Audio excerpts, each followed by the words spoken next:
আসসালামু আলাইকুম। সুধী দর্শক আপনারা যে যেখানেই আছেন আশা করি ভালো আছেন। আজকের এই বিশেষ লাইভ প্রোগ্রামে আপনাদেরকে স্বাগতম। আজকের সেটআপটি একটু আনইউজুয়াল। প্রথমত যেহেতু মেজর ডালিম উনি আজকে একটি লাইভে এসে উনি ওনার নানান কথাবার্তা বলেছেন। বাই দ্য ওয়ে ওইটা পুরোটা দেখার রুচি আমার হয়নি। তবে হয়তোবা অনেকেই দেখেছেন। আজকে আনইউজুয়ালি আমার সাথে আমার সহধর্মিণী আছে। আহ, সবাইকে হ্যালো বলো। হাই, হ্যাঁ, সবাইকে আসসালামু আলাইকুম। হ্যাঁ। যেহেতু আমি বলেছি আজকে রেসপন্সটা মেইনলি পারিবারিক দিক থেকেও দেখবো, এবং আমার সাথে স্পেশাল গেস্ট আছে আমার খুবই স্নেহের, অনেক দিন ধরে আমি তাকে চিনি এবং আমার একেবারে ছোট ভাইয়ের মতো, সেটা হচ্ছে ব্যারিস্টার নিজুম মজুমদার। নিজুম, তুমি কেমন আছো ভাইয়া? ভালো আছি ভাই, আসসালামু আলাইকুম। ভাবি, আচ্ছা, আপনাকে আসসালামু আলাইকুম। কেমন আছেন? ভালো ভালো। আমরা আজকের যে বিষয়টি নিয়ে আসলে নিজুম আলাপ করতে চাচ্ছি সেটা হচ্ছে মেজর ডালিম, এবং সে একটি লাইভে গেছে। প্রথমে প্রশ্ন, আমি তো দেখার রুচি হয়নি, যেহেতু উনি, আমি সেই সম্পর্ককে ডিভোর্স করেছি আজকে। তবে দুর্ভাগ্যক্রমে উনি আমার ভাই হন, আমার সেকেন্ড কাজিন। তুমি কি লাইভটি দেখেছো নিজু? হ্যাঁ, আমি লাইভটার একেবারে শুরু থেকে দেখতে পারিনি। যেখান থেকে উনি বলা শুরু করলেন যে মুক্তিযুদ্ধের সময়ই তিনি বুঝতে পেরেছেন যে এটা আসলে বাংলাদেশের স্বাধীনতা যুদ্ধ না। আমি এক্স্যাক্টলি ওই লাইনটা থেকে আসলে দেখা শুরু করেছিলাম। ওই জায়গাতে বাকিটা মানে সোজা কথা, আমি প্রথম 15-20 মিনিট সম্ভবত মিস করেছি। এরপরে আমি বাকিটাও দেখে নিয়েছি আসলে এই পরে লাইভ। এই পুরো বিষয়টিকে যদি সংক্ষেপে তোমাকে জাস্ট জিস্ট করতে বলে, তুমি ব্যাপারটাকে কিভাবে দেখবে? আমার কাছে মনে হয় যে প্রচন্ডভাবে কন্ট্রাডিক্টরি। কন্ট্রাডিক্টরি হচ্ছে যে আমি তো উনার মানে বঙ্গবন্ধু হত্যাকাণ্ডের যে বিচার প্রক্রিয়া, সেই বিচার প্রক্রিয়াগুলো আপনি জানেন যে একটা দীর্ঘ সময় সেটা আমি ফলো করছি, আমি এগুলো নিয়ে কাজ করেছি, লিখেছি। এটা আমার আউট অফ মাই কিউরিসিটি, এবং আমার এইটার উপরে একটা দীর্ঘ সময় আমি কাজ করেছি। ইনফ্যাক্ট আমার লাস্ট 2টা বই আসলে বঙ্গবন্ধু হত্যাকালীন সময়ে, এর ফলে আমাকে এগুলো নিয়ে কিছুটা পড়াশোনা করতে হয়েছে। সব জানি তা ঠিক না, কিন্তু আমার মনে হয় মোটামুটি অনেক কিছু পড়া হয়েছে। ফলে আমি যে জিনিসটা সবসময় করি, এটা আমার একটা অভ্যাস, সেটা হচ্ছে যে আমি কিন্তু পক্ষ বিপক্ষ সবার বই পড়ি। অনেকে এড়ায়, কিন্তু আমি কিন্তু আমার একদম কট্টর বিরোধীর বই বরঞ্চ আমি একটু বেশিই পড়ি, বিকজ আমি ভিউ গুলা দেখার জন্য। সেই হিসেবে আম, আপনার ডালিম সাহেবের লেখা, আপনার যা দেখেছি, যা বুঝেছি, যা করেছি, এই গ্রন্থটা, প্লাস হচ্ছে আমি ডালিম বলছি, যদিও ওইখানে খুব একটা নতুনত্ব নেই। এছাড়াও ওই সময়টাতে মানে 75-এর পরে বেশ কিছু ছোট ছোট বই বের হয়েছিল, যেমন আমি শেখ মুজিবকে হত্যা করিনি। এরকম ছোট ছোট বই বের হয়েছিল, আমার কাছে সব সঙ্গে আছে, এবং আমি প্রত্যেকটাই মনোযোগ দিয়ে পড়েছি, দাগিয়েছি। তো আজকে আমার কাছে মনে হয়েছে যে উনি আজকে যে বক্তব্যটা দিয়েছে, এবং এটা বলে রাখা ভালো যে তিনি কিন্তু একজন আহ আত্মস্বীকৃত খুনি, এবং তার কিন্তু আপনি জানেন যে তার একটা শাস্তিও হয়েছে, ফাঁসির, এবং তিনি সে কোর্টকে নানানভাবে ইভেট করেছে, নানানভাবে সেটাকে এড়িয়ে গেছেন। এবং এটা ঠিক যে একটা দীর্ঘ সময় পরে সে স্ক্রিনের সামনে এসছে, এবং তার বক্তব্যগুলো, তার নিজের বলা যে বক্তব্য তার বইয়ের ভেতরে আছে, সেটাকে খুবই তীব্রভাবে কন্ট্রাডিক্ট করে। কিভাবে কন্ট্রাডিক্ট করে সেটা নিশ্চয়ই আজকে আলোচনাতে জানবো। কিন্তু আপনি আমাকে এক কথাতে বলতে বলেছেন। এক কথাতে হচ্ছে যে আমার কাছে তার পুরো বক্তব্যকে বিস্ময়কর মনে হয়েছে, খুবই সেলফ কন্ট্রাডিক্টরি মনে হয়েছে। অর্থাৎ তার নিজের আগের ভাষ্যর সাথে এখনকার ভাষ্যের অনেকগুলো পার্থক্য আছে। অ্যাজ এ লয়ার পার্সপেক্টিভ আমি আসলে ছোট ছোট শাব্দিক অর্থগুলো, আপনি আপনি নিজেও একজন আইনজীবী, এবং আপনি নিশ্চয়ই সেসব লক্ষ্য করেছেন। ফলে আমার কাছে খুবই গুরুত্বপূর্ণ একটা মানুষের স্টেটমেন্ট দুই রকম হওয়াটা। এর মানে হলো যে ওই ঘটনাটার সাথে উনার সংযোগ নেই বলেই উনার ভার্সন গুলো বিভিন্ন রকমের হচ্ছে। বিশেষ করে আহ উনার খালাতো বোনের ব্যাপারে, যেটা আপনি আমাদের অনেকের থেকে নিশ্চয়ই ভালো জানবেন, আরো ফ্যামিলিগত ভাবেই জানবেন, সেটা নিশ্চয়ই আপনি আলোচনা করবেন। বাট উনি উনার বইতে তার খালাতো বোন তাহমিনার যে ব্যাপারটা বলেছেন, সেই জায়গাতে তিনি অনেক কিছু এসকেপ করে গেছেন তার বইয়ের জায়গা থেকে, নাম্বার ওয়ান। নাম্বার টু এর একটা ব্যাপার থেকে, টু এর একটা ব্যাপার যে উনি বিয়ে করেছেন কিন্তু 1971 সালের 16ই অগস্ট। ঠিক আছে? আমি এইটার ব্যাপারে একটা বই পড়েছি, বইটা এতক্ষণ খুঁজছিলাম, এই জন্য আমার আসতে একটু লেট হলো। যে ওই বইটার মধ্যে যে ভদ্রমহিলা বইটা লিখেছেন তিনি ওই সময় উপস্থিত ছিলেন, বিয়েটার সময়, মুক্তিযুদ্ধের সময়। ফলে তিনি একটা অ্যাকাউন্ট দিয়েছেন সেখানে কি কি ঘটনা ঘটেছিল, তার যে ওয়াইফ তার সাথে বিয়ে, প্রেম, পরিণয়, এবং তার শ্বশুর কোনোভাবেই রাজি ছিলেন না, নানান ধরনের ঘটনাবলী সহ। আমার কাছে এটা নিয়েও কিন্তু বেশ কিছু প্রশ্ন আছে। আমি এটা নিয়েও আমার কিছু সরল প্রশ্ন আছে। তারপরে একজন মুক্তিযোদ্ধা বলে যিনি নিজেকে দাবি করেন, তিনি যদি মুক্তিযুদ্ধের সময় জানতে পারেন যে মুক্তিযুদ্ধ হচ্ছে ভারতের যুদ্ধ, সেই জায়গাতে উনি ঠিক দেশের জন্য কতটা যুদ্ধ করেছে সেটা নিয়ে কিন্তু প্রশ্ন থেকেই যায়, এবং এটা নিয়ে প্রশ্ন আসাও উচিত। এটা ছাড়াও উনি যেটা বলেছেন যে বঙ্গবন্ধু হত্যাকাণ্ডটা তাদের প্রি প্ল্যান ছিল না, এটা হয়ে গেছে, এটাও আমার কাছে খুবই কন্ট্রাডিক্টরি মনে হয়েছে উনার অন্যান্য বক্তব্যের সাথে। সবচাইতে যে দুইটা বিষয় আমার কাছে খুবই অ্যালার্মিং ছিল, খুবই অ্যালার্মিং, যেটা আমার মনে হয় আপনি বুঝবেন, সেটা হচ্ছে যে শিয়া সিকদারের সাথে তার যে সংযোগটা তার পার্টির সাথে, সেটা তিনি এড়িয়ে গিয়ে তিনি শিয়া সিকদার একটা ছোট্ট প্রসঙ্গ এনেছেন। বাট আমি যে প্রসঙ্গটা আপনাকে এখন বলবো, আলোচনাতে আসবে, এটা আপনি যদি আপনি একটু উত্থাপন করেন তাহলে একটু বলে বুঝাতে পারবো। এটা হচ্ছে শিয়া সিকদারের ব্যাপার, যে আর্মিতে থাকা অবস্থাতেই তিনি আপনার পূর্ব বাংলা এই যে নিষিদ্ধ ঘোষিত যে পার্টিটা আছে শিয়া সিকদারের, সেই পার্টির একজন সদস্য তিনি ছিলেন। সেটা কিভাবে, সেটাতে আমি আসছি, তার নিজের বই থেকেই আমি আসলে বর্ণনা দিতে পারি, তিনি নিজেই সেটা স্বীকার করেছেন। আর আরেকটা ব্যাপার খুবই আমার কাছে ইন্টারেস্টিং মনে হয়েছে, সেটা হলো যে আপনার কি জানি বলে, আপনার শিয়া সিকদারের এই ব্যাপারটা। আর আরেকটা ব্যাপার যেটা হলো তার সেনা পরিষদ গঠনের যে ব্যাপারটা। আপনি জানেন যে একজন সেনাবাহিনীর একজন অফিসার তিনি যে দাবিটা করছেন যে তার খালাতো বোনের সাথে এই ঘটনাটা, তার খালাতো বোনের বিয়ের ঘটনাটা, তার ওয়াইফকে তুলে নিয়ে যাওয়াটা, এই ঘটনাটার প্রেক্ষিতে পরবর্তী সময় PO9 জারি করে উনার চাকুরিতে থেকে বরখাস্ত করা হয়।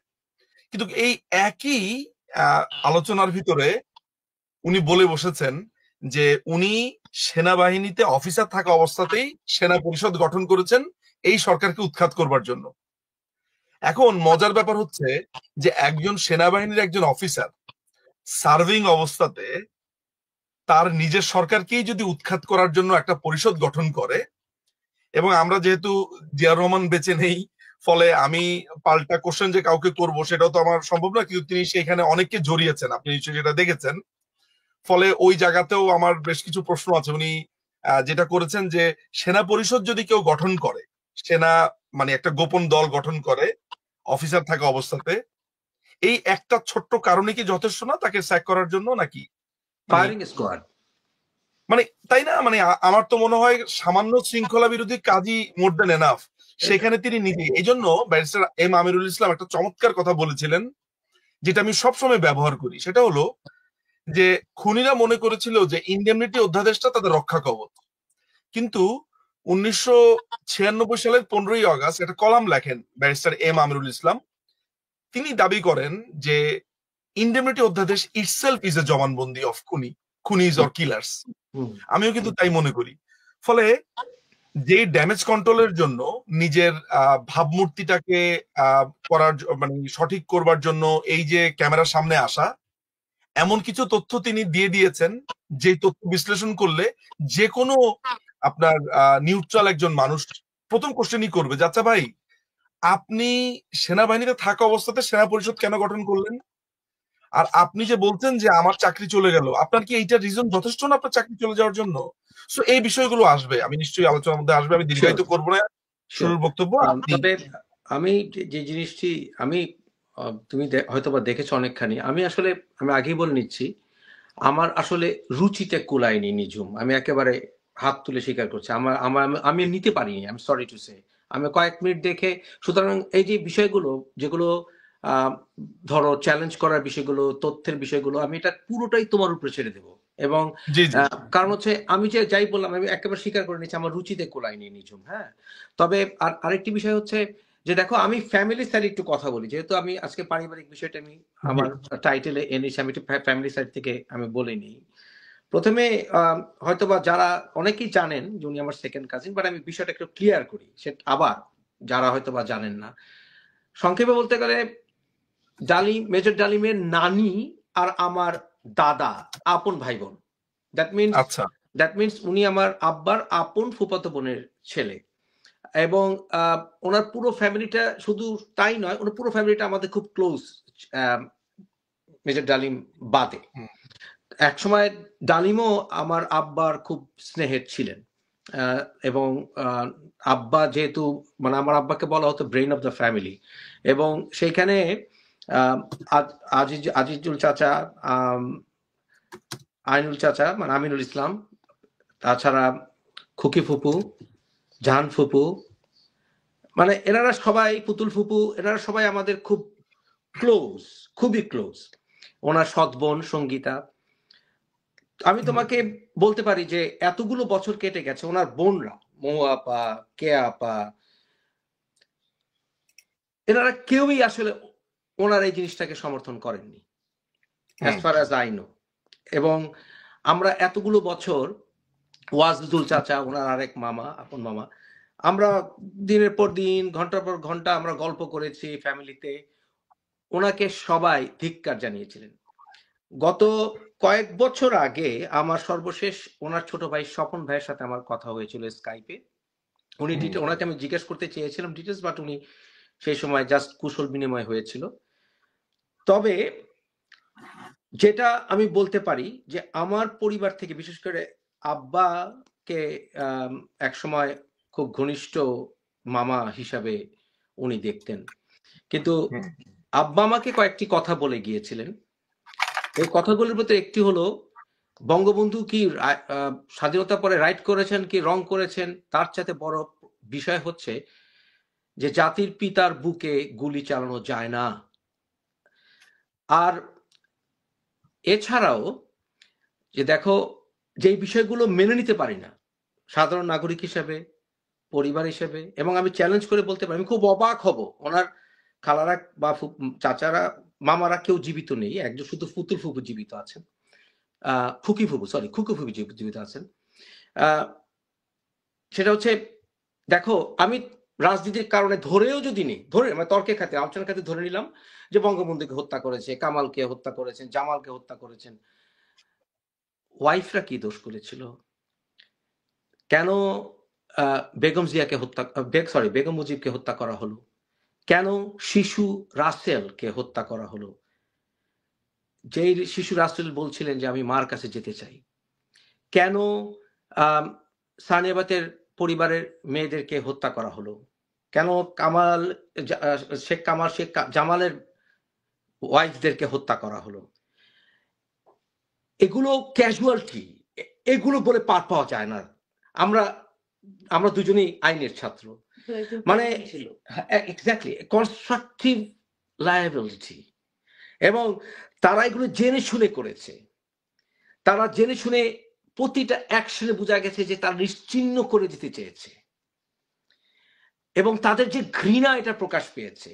সুতরাং মুজিবকে হত্যা করতে চাইনি, বঙ্গবন্ধুকে হত্যা করতে চাইনি, এই সকল ফালতু কথা বলা, এবং তার ভিতরে কোনো রিমোর্স দেখিনি আমি ন্যূনতম। আজকে আমার ওয়াইফ আমার পাশে আছে নিজম, মেইন কারণটা হচ্ছে ও সহ্য করতে পারছিল না। আমি বলেছিলাম এক সময় যে হাজারো তোমার তো আসলে ভাসুর, in a way, sorry to সে ভাসুর, ওরে ঝাড়ু, এই যে ঝাড়ু আছে না, ঝাড়ু, নিশ্চয় দর্শক দেখতে পাচ্ছেন ঝাড়ু, ওকে বাংলাদেশের মানুষ ঝাড়ু নিয়ে অপেক্ষা করছে, হাড্ডি আলাদা করে দিব, স্যান্ডেল দিয়ে পিটাবো। আচ্ছা, এই কথাটা বলার জন্য her agony আর কি, I can fully understand and relate her agony and pain. ভাবির যে রিঅ্যাকশনটা ফুলি আন্ডারস্ট্যান্ডেবল। ছোট্ট শিশু বাচ্চা রাসেল কি করছিল? কেন ওকে মারা হলো? কেন শেখ মুজিবের ওয়াইফকে মারা হলো? তারপর প্রেগন্যান্ট ভাবিগুলো ছিল, ওই ভাইয়ের বউগুলা, তাদেরকে মারা হচ্ছে। ওই বাংলাদেশে যাবে, বাংলাদেশে গেলে নিজুম ওর কবরে পুকুরে ফেলে দিব, কুকুরকে খাওয়াই দিব। একটা জিনিস কিন্তু আমাদের মনে হয় মুফাসিল ভাই, ভাবি, আমি মনে হয় একটা জিনিস সবসময় বলি, সেটা হলো যে আমাদের একটা জায়গা থেকে, দর্শকদেরকে বলছি নিজু, আমি আগে একটু সরি বলে বলছি, আমার ওয়াইফ অত্যন্ত ইমোশনাল অবস্থায় আছে। আমি তাকে নিয়ন্ত্রণ, ও বলছে আজকে আমাকে একটা লাইন হলে বলতে হবে। আই এম সরি টু সে যে আমি আমার ওয়াইফ অত্যন্ত, আমি বাংলাদেশি, আমি বাংলাদেশের মাটিতে আমার জন্ম, আমার বাপ দাদারা সব বাঙালি। শেখ মুজিব জাতির পিতাকে মারছে, এটা আমি তখন আমার জন্ম হয় নাই। আমি সব গল্প শুনে আব্বার কাছে বাসা সবার কাছে গল্প শোনা, বই পড়ে দেখা, মনে হলেই তো আমার মনে হয় ওরা আমি পিটাই হাড্ডি গুটি ভেঙে দিই। তাহলে এতই যখন বুকের পাটা ছিল, শেখ হাসিনা যখন ক্ষমতায় ছিল, আসিস নাই কেন বাংলাদেশে? এখন কেন, তখন কেন ইঁদুরের গর্তে যে লুকাইছিলি? অসভ্য লোক। মানে ওকে তোমরা মেজর বলবা কেন? ও তো দেশের কলঙ্ক, ওর গায়ে থুতু মারা উচিত। ওকে, অলরাইট, ডান। ওকে, সরি নিজুম, হ্যাঁ, গো অ্যাহেড।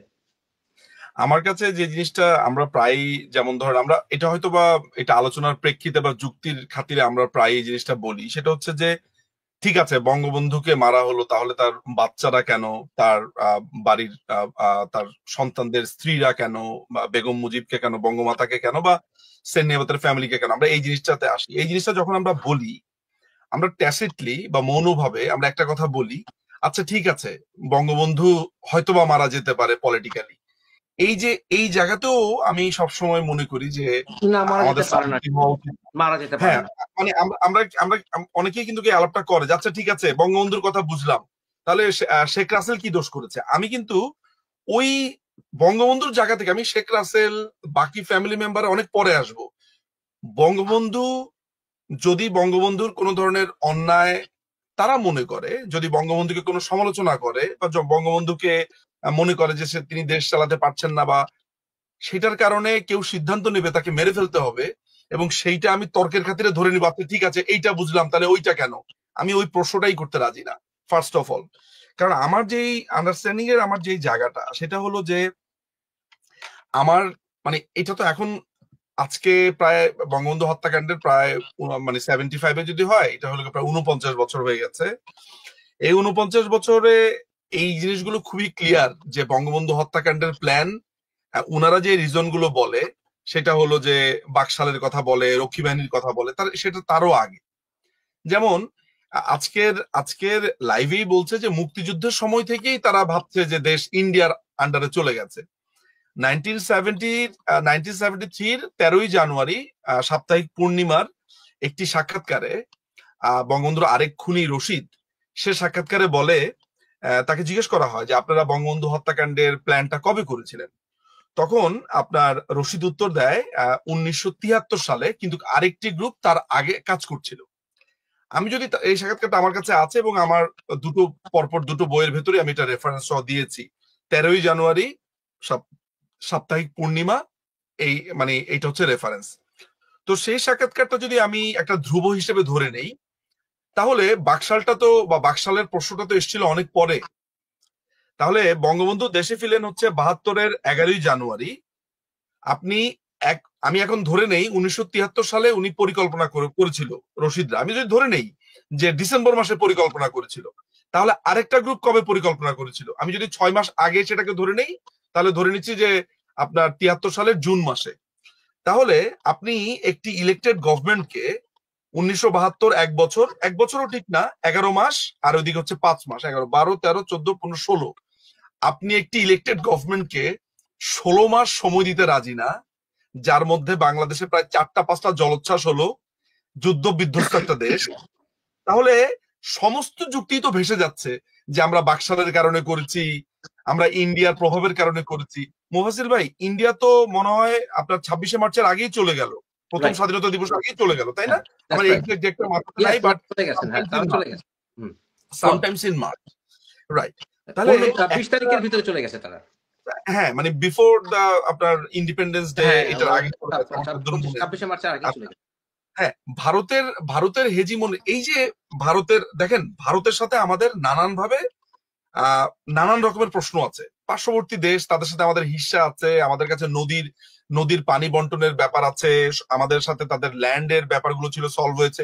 দেখেন একটা সীমান্তবর্তী রাষ্ট্র, শুধু ভারতই না, মায়ানমারের সাথেও আমাদের প্রবলেম ছিল, সমুদ্র সীমানা নিয়ে আপনি জানেন, সেটা মিটমাট হয়েছে। আরো প্রবলেম আছে, রোহিঙ্গা 11 লক্ষ 12 লক্ষ লোক সেখানে এসছে। আচ্ছা, এখন আমার কথা হলো যে এই যে ভারতের প্রভাব সেই জন্মের পর থেকে শুনে আসছি, একটা রাষ্ট্র যাদের প্রায় কথিত আছে 17,000, আরেকটা জায়গাতে বলা হয় 27,000, কেউ কেউ বলছে তারও কম। আমি ধরে নিচ্ছি যে একজন লোক মারা গেছে ভারতের আমাদের যুদ্ধের সময়, সেটা তো একটা প্রাণ, তাই না? মানে যুক্তিতে সেটা একটা প্রাণ। ভারত বাংলাদেশের স্বাধীনতা যুদ্ধের একজন মিত্র ছিল এবং তাদের সৈন্যরাও সেখানে মারা গেছে। আমাদের প্রায় 1 কোটি মতো মানুষ সেখানে আশ্রয় নিয়েছে এবং তারা আমাদেরকে সেখানে খাদ্য, সেখানে আমাদেরকে থাকার সুযোগ করে দিয়েছে। এই জায়গাগুলো যেই রাষ্ট্র করেছে, আজকে যদি আমরা মিয়ানমারকে বা ভারতকে তাদের স্বাধীনতার জন্য সাহায্য করতাম, আমাদের কি তাদের স্বাধীনতা পরবর্তী সময় আমার কি তাদের উপর একটা স্টেক থাকতো কিনা? মানে it's kind of like a brother what they are doing. মানে আমি যদি খুবই নির্মোহভাবে প্রশ্ন করি, ভাইস ভার্সা, আপনি ভাইস ভার্সা ধরা যাক এই যুদ্ধটা আমাদের হয়েছে ভারতের সাথে, স্বাধীনতা যুদ্ধ হয়েছে, পাকিস্তান আমাদেরকে সাহায্য করছে। ঠিক একইভাবে আপনি কি প্রশ্নটা করতে পারি যে পাকিস্তান তখন যদি আমাদেরকে খোঁজ খবর নিত যে হোয়াট উই আর ডুইং, মানে অত্যুক্তি হতো কিনা এই খোঁজ খবর নেওয়াটা? মানে আপনি যদি খুবই নির্মমভাবে ব্যাপারটা চিন্তা করেন। ফলে আমাদের মুক্তিযুদ্ধের পরেই এই যে ভারত বিদ্বেষটা আমাদের মগজে, মননে নানান ভাবে ছড়িয়ে দেওয়া হয়েছে, এর কিন্তু একটা বড় কারিগর ছিলেন, আমরা যাকে বলি মজলুম জননেতা, বা কেউ বলেন মাওলানা সাহেব, কেউ অনেক নামে অভিধা করা যায়, রেড মাওলানা বলেন, আমি তার নামটাই বলছি, মাওলানা আব্দুল হামিদ খান ভাসানী। এই মাওলানা আব্দুল হামিদ খান ভাসানী 1971 সালের অক্টোবর মাসে ইন্দিরা গান্ধীকে যে চিঠিটা লেখেন, সেটা তো পরবর্তী সময় তার পিএস রিভিল করে দেন, 2টো চিঠি, যেখানে মাওলানা আব্দুল হামিদ খান ভাসানী সবচাইতে মানে তার হক কথাটাই যে আমার উপরেই আছে, হক কথাটা খুললেই দেখা যায়, যেটা 27 ফেব্রুয়ারি 1972 সালে তিনি চালু করেছিলেন। মূলত ভারত বিদ্বেষ নিষিদ্ধ হয়ে যায়। এবং কেন নিষিদ্ধ হয় সেটার একটা মজার ব্যাপার আছে। অনেকেই বলে যে হ্যাঁ, ভাসানীর হক কথা নিষিদ্ধ করা হয়েছে। মহসিন ভাই, আপনি বাংলাদেশের একটা ইন্টারেস্টিং আলোচনাতে অনেক কিছু আসে। কোন মানুষ যদি আপনার হক কথা নিষিদ্ধ হওয়ার কথা হয়, আপনি যদি একটু কষ্ট করে তাকে জিজ্ঞেস করেন, আচ্ছা তুমি কি হক কথা বা আপনি কি হক কথা পড়েছেন, আপনি একটু দেখেন তো উত্তরটা কি দেয়। আমি আপনাকে চ্যালেঞ্জ করে বলতে পারি যে বাংলাদেশে 10 জন মানুষকে যদি আপনি জিজ্ঞেস করেন তুমি হক কথা পড়েছো বা হক কথাতে কি লেখা হতো তুমি কি জানো, 9 আউট অফ 10, আমি একজনকে তাও একটু আপনার ছাড় দিলাম, 9 জনই বলবে না ভাই জানি না। কি হয়েছে তাহলে জানো কিভাবে? শুনছি। বইয়ে পড়ছো? আচ্ছা কোন বইয়ে পড়ছো দেখি তো একটু। কারণ হক কথা এই পত্রিকাটাই রেয়ার, হক কথার পুরো ফুল ভার্সন পাওয়া যায় না, এটা ভেরি রেয়ার। বহুত কষ্টে আমি এটার অরিজিনাল একটা ভার্সন জোগাড় করেছি, আমার কাছে আছে। হক কথার একটা দীর্ঘ সময় আমি কাজ করেছি, তো ফলে আমার হালকা পাতলা একটু জানাশোনা আছে আসলে। আচ্ছা, এটা গেল একটা। 2 নাম্বার হচ্ছে মাওলানা ভাসানী 1972 পরে, সরি, বাংলাদেশে আসার পরে 1975-76 এর দিকে ফারাক্কার দিকে যাত্রা শুরু করলো। আপনি কি জানেন যে আমি আপনাকে একটা জিনিস পড়ে শোনাই, আমার মনে হয় এটা পড়ে শোনার প্রয়োজন। এটা পড়ে শোনালে যে জিনিসটা হবে, আমি রেফারেন্স দিয়ে সেক্ষেত্রে কথাটা বলতে পারি। সেটা হলো যে মাওলানা ভাসানী 1971-এ যুদ্ধরত অবস্থাতেই ইন্দিরা গান্ধীকে একটা চিঠি লেখেন। কেমন? যেই চিঠিটার ভাষাটা ছিল এমন, আমি আপনাকে একটু বলি। আমি আপনাকে এই নিশ্চয়তা দিতে পারি যে বাংলাদেশের স্বাধীনতা অর্জন এবং ভারতের সাথে স্বাধীন বাংলাদেশের কনফেডারেশন গঠন করার লক্ষ্যে আমি আমার সংগ্রাম অক্ষুণ্ণ রাখবো। প্রথম মানে এই চিঠির শেষের প্যারাটা, এই বুড়ো বয়সে স্ত্রী ও নাতনিদেরকে নিয়ে আসামের ধুবড়ী মহকুমার যে কোনো স্থানে বাস করার জন্য যদি আপনি 5 একর জমি সহ কটি টিনের ঘরের ব্যবস্থা করে দেন, তাহলে এই বদন্যতার জন্য আমি আপনার নিকট কৃতজ্ঞ থাকব। আসামের অভ্যন্তরীণ রাজনীতিতে আমি কোনো প্রকার হস্তক্ষেপ করব না। আপনার এবং আসাম সরকারের নিকট আমি এই প্রতিজ্ঞা করছি। 6 মাস যাবত আমার থাকা খাওয়ার পড়ার জন্য আপনার উপর নির্ভরশীলতার দরুন অত্যন্ত লজ্জাবোধ করছি। যদি ধুবড়ী থাকতে আমাকে অনুমতি দেওয়া হয়, তাহলে সরকারি তহবিল হতে আমার জন্য অর্থ খরচের দরকার করবে না। যে আমাকে প্রো চাইনিজ বলে আপনার কাছে চিহ্নিত করতে অপচেষ্টা করুন, ইনশাল্লাহ আমি ভারতও আপনার অবাধ্য হব না। চিন্তা করে দেখতে পারেন, এটা হচ্ছে মাওলানা ভাসানীর চিঠি। এখন এই চিঠিটা যদি আমি ধরেন টম ডিক এন্ড হ্যারির কাছ থেকে পেতাম, তাহলে আমি বলতাম ধুত, এগুলো ফালতু কথা, উনি এইসব কথা কেন বলতে যাবে। এটা তার পিএস তার হাতের লেখা চিঠিটা রেখে দিয়ে ওটা স্ক্যান কপি দিয়ে দিয়েছে তার বইয়ের ভিতরে। ভাসানীয় তার রাজনীতি এই গ্রন্থটাতে আমি এই বইটা সাথে রাখতে পারলে খুবই ভালো হতো, বাট আমার ফেসবুকে আমি আপলোড করেছি, ফলে অথেন্টিসিটি নিয়ে আসলে কোনো সমস্যা নাই। কেউ চ্যালেঞ্জ করলে এই লাইব্রেরি থেকে খুঁজে দেওয়া যাবে। তো দেখেন, এই একই লোক যখন 1976-এ তার মৃত্যুর কিছুদিন আগে তিনি যখন লন্ডনে যান, তখন এই ডালিমের সাথে তার দেখা হয়। তো ডালিম এই মাওলানা ভাসানীকে ডিমের কুসুম খাইয়ে দিচ্ছিল, বলছিল খুবই আবেগতাড়িত ভাবে। তখন এটা ডালিমের ভাষ্য মতে, সত্য মিথ্যা বিবেচনা তো আসলে না, ওইখানে আমি এটা ছিলাম এটা না, এটা সত্য, এটা ঘটনাটা আমি জানি। সত্য। সেই আপনার ভাসানী বলছেন যে আমরা যা করতে পারিনি তোমরা তা করে দেখিয়েছো।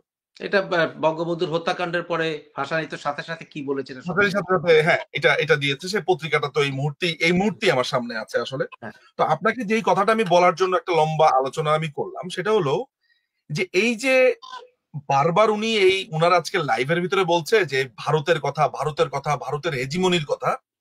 আমার কাছে একটা অদ্ভুত বিষয় লাগছে যে বাংলাদেশ রাষ্ট্রে তো শুধু ভারতের হেজিমনি না, বাংলাদেশ রাষ্ট্রের উপরে আমার মনে হয় আপনি এটা খুবই ভালো জানেন, আমি আপনার কয়েকটা আহ, বক্তব্য দেখেছি, সেটা হচ্ছে যে বাংলাদেশে আমেরিকার প্রভাব নিয়ে কেউ কখনো কথা বলে না কেন? যে আমেরিকার হেজিমনি মানবো না, আমরা কি দেশ স্বাধীন করেছি ওয়াশিংটনের পিঞ্জরে চলে যাওয়ার জন্য? মানে দিল্লি না ঢাকা, দিল্লি না এটা ঢাকা, এটা এটা বঙ্গবন্ধু তো বলতেন। না দিল্লি না বঙ্গবন্ধু বলতেন বলেই তাকে মরে যেতে হয়েছে, তাকে হ্যাঁ, খুন হতে হয়েছে। বঙ্গবন্ধু বলতেন বলে তাকে মরতে কিন্তু হয়েছে। আমি এই স্লোগানটা কেন শুনি না, দিল্লি না ওয়াশিংটন, দিল্লি না ওয়াশিংটন? কারণ দিল্লি না ওয়াশিংটনের পরবর্তী ভার্সনটা আসলে ওয়াশিংটনই হবে।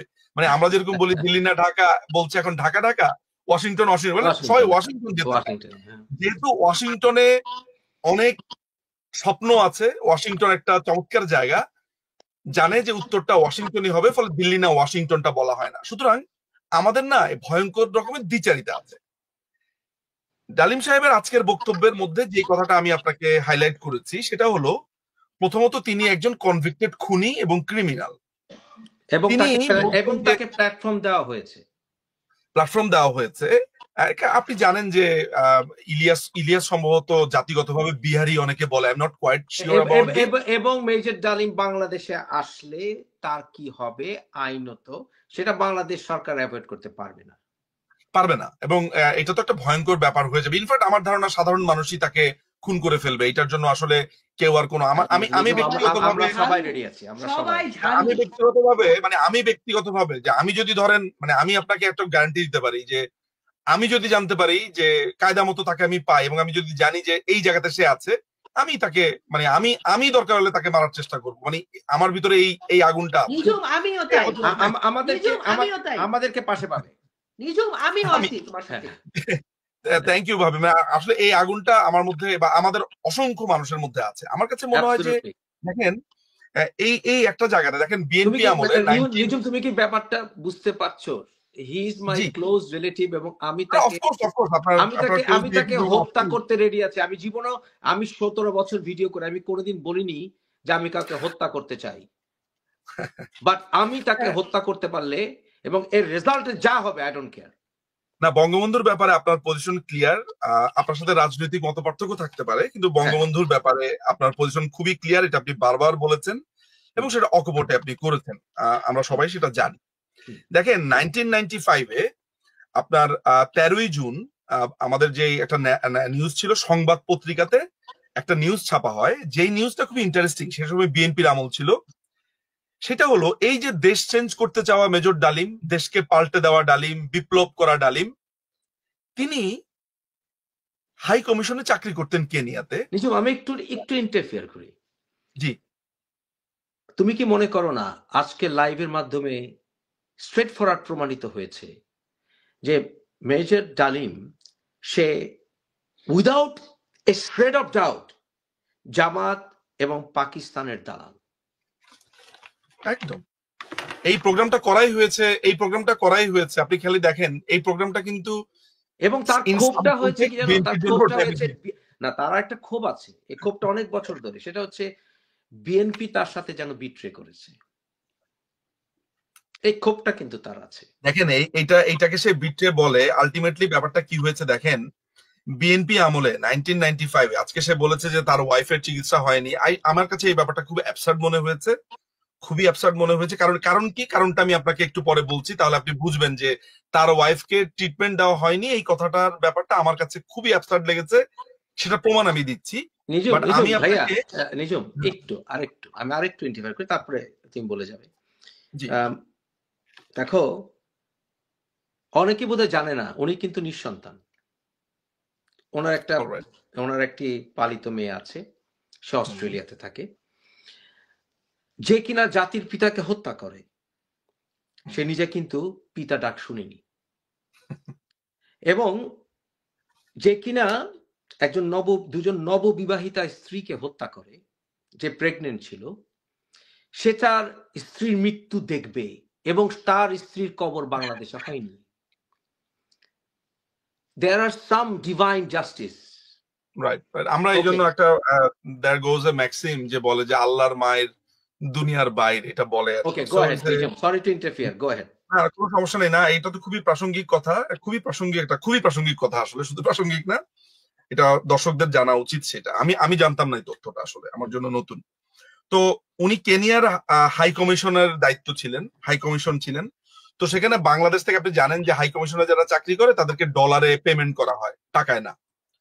তো তাকে যে টাকাটা পাঠানো হতো, তিনি যেটা করতেন সেটা হচ্ছে এই ডলার তিনি ভাঙিয়ে ফেলতেন কেনিয়াতে, বাংলাদেশি টাকার মূল্যমানে তিনি কর্মচারীদেরকে বেতন দিতেন। এই যে ডলারের যে রেটের যে তারতম্য, এই টাকাটা তিনি পকেটে পুরতেন। এবং বিএনপি গভর্নমেন্টের যে তদন্ত দল ছিল, আব্দুল মোমেন চৌধুরী ও মোহাম্মদ আশরাফ, তাদের সমন্বয়ে একটি তদন্ত দল গঠিত হয়। তারা বলছে তিনি প্রায় 28 লক্ষ টাকা আত্মসাৎ করেছেন এইভাবে। নাম্বার 1, হাই কমিশনের স্টাফদের জন্য গাড়ি রিকুইজিশন দেওয়া যায়, আপনি গাড়ি অর্ডার দিতে পারেন। শুল্কমুক্ত গাড়ি তিনি হাই কমিশনের বিভিন্ন স্টাফের নামে অর্ডার দিয়ে সেটাকে তিনি কেনিয়ার বাজারে বিক্রি করেছেন। মানে এগুলো আমার কথা না, এগুলো আমার সামনে ওই নিউজটা আছে, নিউজটা দেখে আমি বলছি।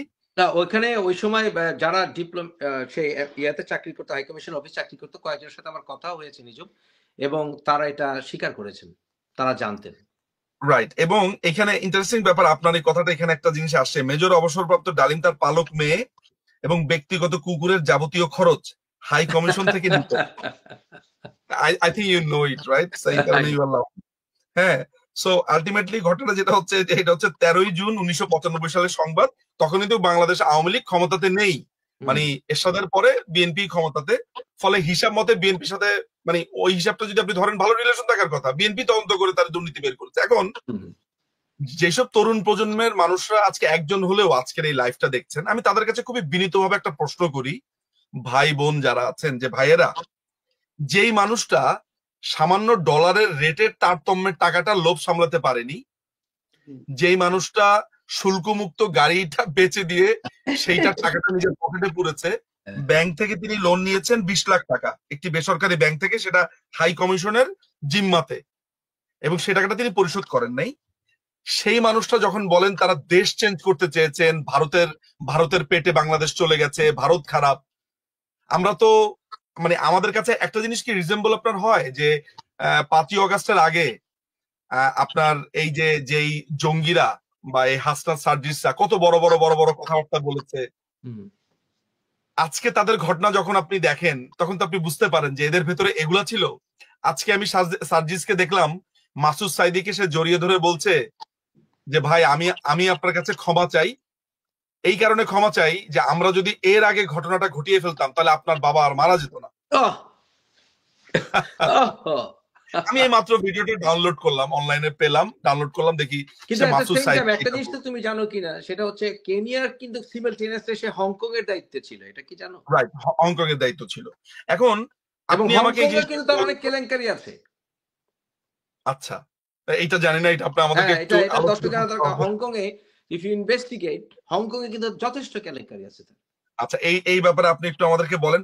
আমি আপনার কাছে একটু জানতে চাই, এই যে টাকার এই লোভটা সামলাতে না পারা এবং একদিকে দেশকে পরিবর্তন করবার যে একটা প্রবল গল্প আমাদেরকে দিচ্ছে, এইটার মধ্যে আপনি কি কোনো সার্কাজম দেখতে পান, নাকি এটার মধ্যে এক ধরনের বিস্ময় দেখতে পান? কোনটা দেখতে পান? এটা ভেরি ক্লিয়ার। তা আই এম সরি টু সে, আমার বলতে খুব লজ্জা পেতে হচ্ছে, এবং আমি আমার পরিবারের কাছে ক্ষমা চেয়ে নিচ্ছি তারা যদি কেউ অফেন্ডেড বোধ করে থাকে, কারণ আমি এটাই আমার নেচার। সেটা হচ্ছে তার পুরো লাইফটাই এরকম। যেমন মহুয়া আপা, মানে ওনার বোনের হাজবেন্ড আবুল খায়ের লিটু, আবুল খায়ের লিটুর উত্থানের পেছনে কিন্তু ওনার বিরাট হাত আছে।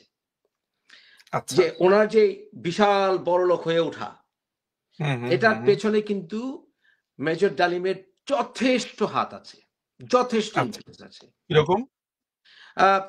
সেটা বিভিন্ন, যখন তোমার বিএনপি সরকার ছিল, এর আগে ইভেন কি এরশাদ সরকারের আমলে, কারণ এরশাদ কিন্তু তাকে একসময় ভাইস প্রেসিডেন্ট অফার করেছিল, এরশাদ।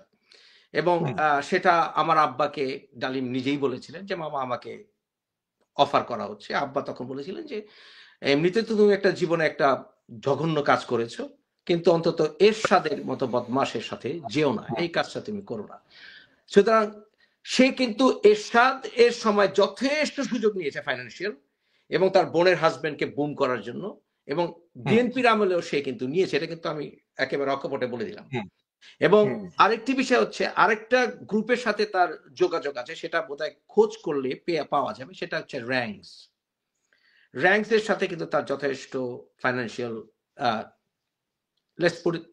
ইন্টারেস্ট আছে তার।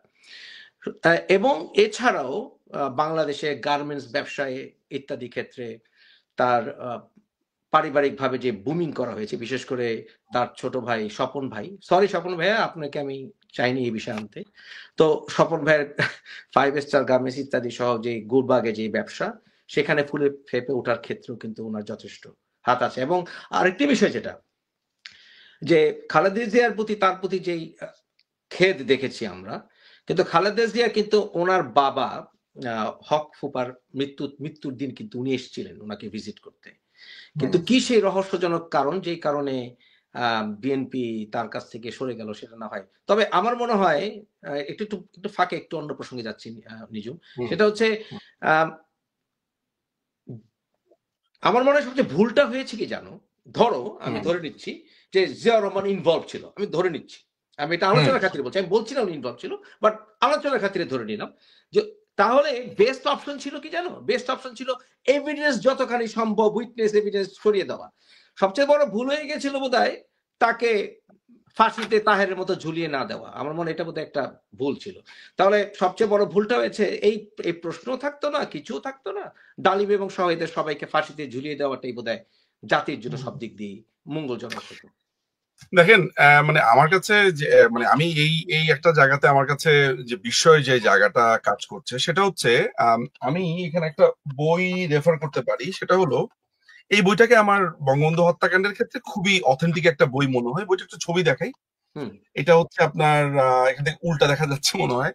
বইটা হচ্ছে 15th August national tragedy, 15th August national tragedy. এই বইটা হচ্ছে মেজর একেএম শফিউল্লাহর একটা বই। আচ্ছা, আমি 15ই অগাস্ট নিয়ে এটা পূর্বাপর আমার মনে হয়, মানে সেই বইটা কি বোধহয় কিছু কাটছাটের ব্যাপার ছিল বোধহয়, তাই না? না, এই বইটা কাটছাট না। এই বইটা একটা ইন্টারেস্টিং একটা বই। আমি এত বই পড়েছি, অথচ এই ছোট কলেবরে কত পেজের বই, আপনার 183 পাতার এই বইটাকে আমার খুবই একটা ইন্টারেস্টিং বই মনে হয়েছে। কেননা এই বইটার ভেতরে শফিউল্লাহ সাহেব নিজেকে যেভাবে, মানে নিজের দোষগুলোকে নানান ভাবে তিনি নিয়েছেন মাথা পেতে, তাকে যেটা বলা হয় সেটা সে মেনে নিয়েছে, এবং একইভাবে অন্যান্য যে অ্যাকাউন্ট গুলো নিয়ে কথা বলেছেন, অন্যান্য ইস্যুস গুলো নিয়ে, এগুলোকে আমার অন্য অনেক বইয়ের থেকে বেশি অথেন্টিক মনে হয়েছে। এই বইয়ের ভিতরে একটা ইন্টারেস্টিং জিনিস আমি লক্ষ্য করলাম, এবং ডালিমের বইয়ের সাথে আমি ক্রস চেক করলাম। এখানে দুইটা জিনিস মনে একটু জানা দরকার। সেটা হলো, প্রথমে এটা নিয়ে বলা ভালো, আজকে কি একটা লাইভে আপনি কি একটা জিনিস লক্ষ্য করেছেন, একটা লম্বা সময়ের মিথ আজকে কিন্তু আমাদের সামনে পরিষ্কার হচ্ছে। আমরা যদি এটা নিয়ে প্রচুর আলাপ করেছি, সেটা হচ্ছে বঙ্গবন্ধুর জ্যেষ্ঠ পুত্র মুক্তিযোদ্ধা শেখ কামাল, তাকে আজীবন একটা ব্লেম কাঁধে নিয়ে বয়ে বেড়াতে হয়েছে যে তিনি ডালিমের ওয়াইফকে অপহরণ করেছে। এটা তো বাংলাদেশের শতসিদ্ধ মানে ভাবে, এটার ব্যাপারে আমি অনেক আগে একবার বলেছিলাম যে আপনি বলেছেন, আমরা ধরেন বইপত্রে লেখা হয়েছে, কিন্তু বাংলাদেশের মানুষ এটাই বিশ্বাস করতে চায়, মানে এটা কথিত। কিন্তু আজকে অন্তত পক্ষে তার মুখ দিয়ে বের হয়েছে, সেখানে কিন্তু শেখ কামালকে নিয়ে একটা ওয়ার্ড আসেনি এই প্রসঙ্গে। Nijum, I was present there as a child. Right, ওই বিয়েতে। হ্যাঁ, আচ্ছা, আমার আউট অফ কিউরিওসিটি, আমার সে তো আমার বোন না। আচ্ছা, out of curiosity, colonel Reza এবং মিসেস তাহমিনা ওনারা কোথায় আছেন? তারপর হচ্ছে বাপ্পি সাহেব, যার চুল টানা নিয়ে এত লম্বা স্টোরি, তিনি কোথায় আছেন? তিনি কোথায়? বেঁচে আচ্ছা, আছেন নাকি? প্রথমত হচ্ছে আমি জানি না, আমি হ্যাঁ। ডিসকানেক্টেড, আমি জানি না। তবে আমি যেহেতু ওই সময় শিশু ছিলাম, বা এতটুকু মনে আছে যে ওইখানে আমি ছিলাম, ওখানে যে ঘটনাগুলো বাজারে ছড়িয়ে আছে, রাইট, যে রাইট। শেখ কামাল তুলে নিয়ে গেছে, এগুলো একেবারে ডাহা মিথ্যা কথা। কারণ আমাকে কারো কাছ থেকে শুনতে হবে না। আমি কিন্তু মেজর ডালিম বলার আগেই, তুমি নিশ্চয়ই দেখেছিলে ভিডিওটা, আমি কিন্তু বলেছি এটা ডাহা মিথ্যা কথা। কিন্তু এটা অ্যাটলিস্ট এই বিষয়ে কিন্তু উনি বলেননি। থ্যাংক ইউ ভেরি মাচ, এই বিষয়ে অন্তত থ্যাংক ইউ।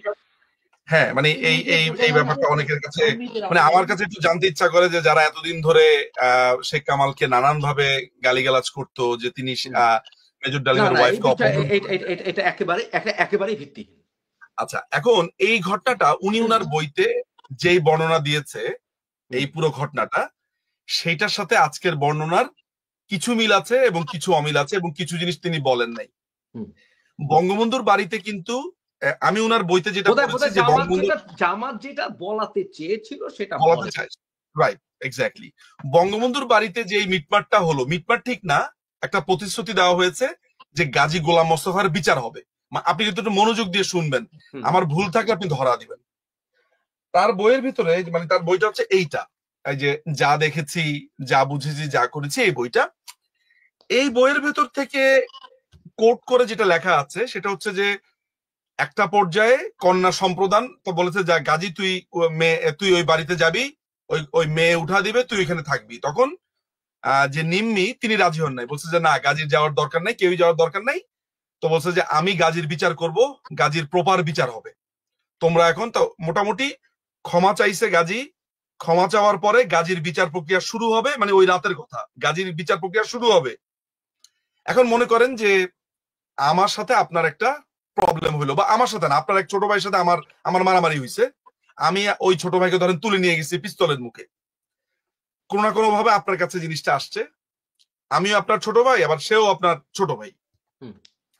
বিচারটা আপনি এইভাবে করে দিলেন যে নিঝুম তুমি সরি বলো, আমি সরি বললাম, এবং ও দাবি করলো যে না, সরি বললে হবে না, প্রপার বিচার হইতে হবে। আপনি এটাও বললেন সরি তো বলছে, কালকে নিঝুমের এইটার ব্যাপারে আমরা একটা বিচার করব এবং আমরা এই বিচারের রেজাল্টটা আমরা জানা দিব। তো পরের দিন সকালবেলাতে আপনার ছোট ভাই গিয়ে যদি যায়া আপনার আরেকটা দাবি তোলে যে না না, আমি কিছুই মানি না, আমাকে এগুলা করতে হবে, মোফাসিল ভাইকে শুদ্ধ ক্ষমা চাইতে হবে, আপনি কেমন ফিল করবেন?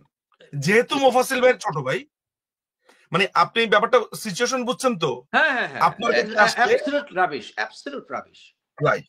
তো তার বইটার ভেতর আমি যেটা পাই, সেখানে যেটা হইছে যে বঙ্গবন্ধু তাকে বলছে যে আমি এটার বিচার করব, এভরিথিং সর্টেড। তারা ফিরে গেল হচ্ছে লেডিস ক্লাবে, বিয়ে হলো, শাদী হলো, সবাই যে যার মতো বাসায় চলে গেল, কাহিনী খতম। পরের দিন থেকে গাজীর ব্যাপারে তদন্ত শুরু হবে, তার বিচার প্রক্রিয়া শুরু হবে, সে কি করেছে, কেন করেছে, তার ছেলেপেলের বিচার হবে যারা যারা ওইখানে গেছে।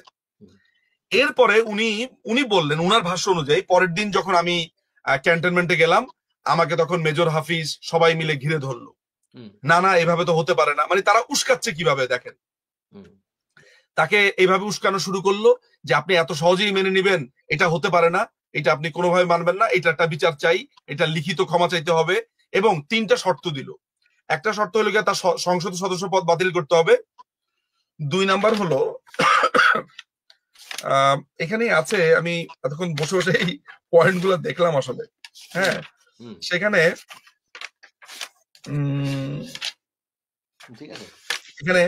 এখানে 3টা পয়েন্ট বলেছে।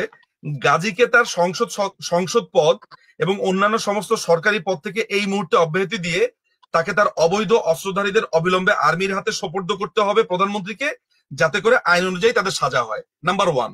এখন আপনি আমাকে বলেন তো, গাজীকে তার সংসদ সদস্য পদ এবং অন্যান্য সমস্ত সরকারি পদ থেকে এই মুহূর্তে অব্যাহতি দিয়ে তাকেও তার অবৈধ অস্ত্রধারীকে অবিলম্বে আর্মির হাতে সোপোর্ট করতে হবে। আচ্ছা, আর্মির হাতে তুলে দিতে হবে কেন? প্রথমত হচ্ছে আর্মির হাতে তুলে দিতে হবে কেন, আর দ্বিতীয়ত হচ্ছে সংসদ পদ বাতিল কিভাবে করবে না, ধরেন আমি ধরেন যুক্তির খাতিরে ধরলাম যে তদন্তে প্রমাণিত হলো। এখন মনে করেন যে আপনি যদি একটা কিছুর সুষ্ঠু বিচার চান, আপনি যদি মৌখিকভাবে বিচার করেন, তাহলে গাজী গোলাম মোস্তফা যদি কোনোদিন বলে বসে যে নেতা আমি অপরাধ করেছি এইটা আপনাকে বলেছে হচ্ছে ডালিম এবং তার ওয়াইফ। রাইট। আমি আজকে এখানে বললাম যে আমি অপরাধ করি নাই। এখন দুই রকমের কথা হলো না? হ্যাঁ হ্যাঁ তাহলে নিয়মটা কি? তদন্ত হওয়া। হ্যাঁ, তদন্ত অফকোর্স ইয়োর ওয়ার্ডস যদি এগেইনস্ট মাই ওয়ার্ডস, তাই তো? আপনি একদিকে সুষ্ঠু বিচার চাবেন, হুম। আবার অন্যদিকে এন্ড অফ দ্য ডে তাল গাছটা আপনার বলবেন, তা তো হতে পারে না। হ্যাঁ, সুষ্ঠু বিচার বিচার মানে রায় বলে দিলাম। তদন্ত। না, বিচার আমরা ধরেন বুঝে নিছি ব্যাপারটা স্বতঃসিদ্ধ যে হুম। কাজটা গোলাম মোস্তফা তার ছেলেরাই করছে, হুম। কিন্তু রেকর্ডে রাখার জন্য আপনাকে তো তদন্ত করতে হবে। একটা সংসদ অবশ্যই। সদস্যকে অবশ্যই। আপনি স্যাক করতে যাইতেছেন, সংসদ সদস্য পদ। কথা তো সেটাই। হ্যাঁ, আপনি একজন সাংসদকে স্যাক করবেন, it's a big deal. Of course. আপনাকে তদন্ত করতে হবে, কিন্তু তাদের দাবি হচ্ছে যে আর্মির কাছে তুলে দিতে হবে। নাম্বার 1, বুঝেন কিন্তু ব্যাপারটা দেখেন, তার স্যাক হওয়ার গল্প শুনেন। নাম্বার 2, গত রাতের সমস্ত ঘটনা সব প্রচার মাধ্যমগুলোর মাধ্যমে দেশের জনগণকে অবগত করার অনুমতি দিতে হবে প্রধানমন্ত্রীকে। কারণ মানে এই কাণ্ডটা যে ঘটেছে এটা সমস্ত পত্রিকাতে প্রচার করতে হবে। কেন? দাবি শোনেন। 3 নাম্বার, যেহেতু গাজী আওয়ামী লীগের সদস্য, সেই পরিপ্রেক্ষিতে পার্টি প্রধান হিসেবে প্রধানমন্ত্রীকে ব্যক্তিগতভাবে মেজর ডালিম ও তার স্ত্রীর কাছে ক্ষমা চাইতে হবে। It doesn't make sense. আমি একেবারে নির্মোহভাবে যদি আলোচনা করি, এখানে যেসব দর্শকরা দেখছেন বা সকালে ঘুমের থেকে উঠে আরো মানুষ যারা দেখবেন, তাদের কাছে আমার একটা বিনীত প্রশ্ন। আমি যুক্তির খাতিরে না, আমি মানে ফ্যাক্ট চেকিং এই বলছি যে গাজী গোলাম মোস্তফা এবং তার ছেলে পেলে এই অন্যায়টা লেডিস ক্লাবে করেছে। আমি এটা মেনে নিচ্ছি, মানে considering all the evidences I have so far, আমি ওইটা অনুযায়ী মেনে নিচ্ছি, যদিও আমি কোনো তদন্ত করিনি। হ্যাঁ, মানে আমাকে কেউ টেকনিক্যালি জিজ্ঞেস করলে আমি আসলে সেটা অ্যান্সার করতে পারবো না যে আমি তদন্ত ছাড়া বলতেছি। আচ্ছা, ধরে নিলাম এইটা হইছে। হওয়ার পরে এই যে 3টা দাবি, এই 3টা দাবি কি ভ্যালিড? যেখানে প্রধানমন্ত্রী আগের রাত্রে বলছে আমি ওর বিচার করব, তাহলে কি করব আমরা? আমি 1 সপ্তাহ সময় দিব, অফকোর্স 15 দিন সময় দিব, 2 মাস দেব না আমি ধরেন একেবারে ন্যূনতম আমি 1 সপ্তাহ সময় দিব, 7 দিন। হ্যাঁ, ডেফিনেটলি। অ্যাটলিস্ট আপনি কি কি স্টেপ নিলেন আমি দেখবো। আপনি পরের দিন সকালবেলাতে গিয়ে উনাকে এই 3টা লিস্ট পাঠা দিবেন এবং আপনি নিজে স্বীকার করতেছেন যে আপনি বিপ্লবী সেনা, বিপ্লবী তো বলেন, তখনই একটা ব্যাপারটা হচ্ছিল কি, আসলে তখনই একটা ছুতা খোঁজা হচ্ছিল ঘটনাটা ঘটানোর জন্য, আর কিছু। একদম। আচ্ছা, তার বইতে আরেকটা মজার ঘটনা আছে। এই মজার ঘটনাটা আমার মনে হয় আপনাদের সবারই জানা উচিত। এইটা খুব ইন্টারেস্টিং একটা ঘটনা।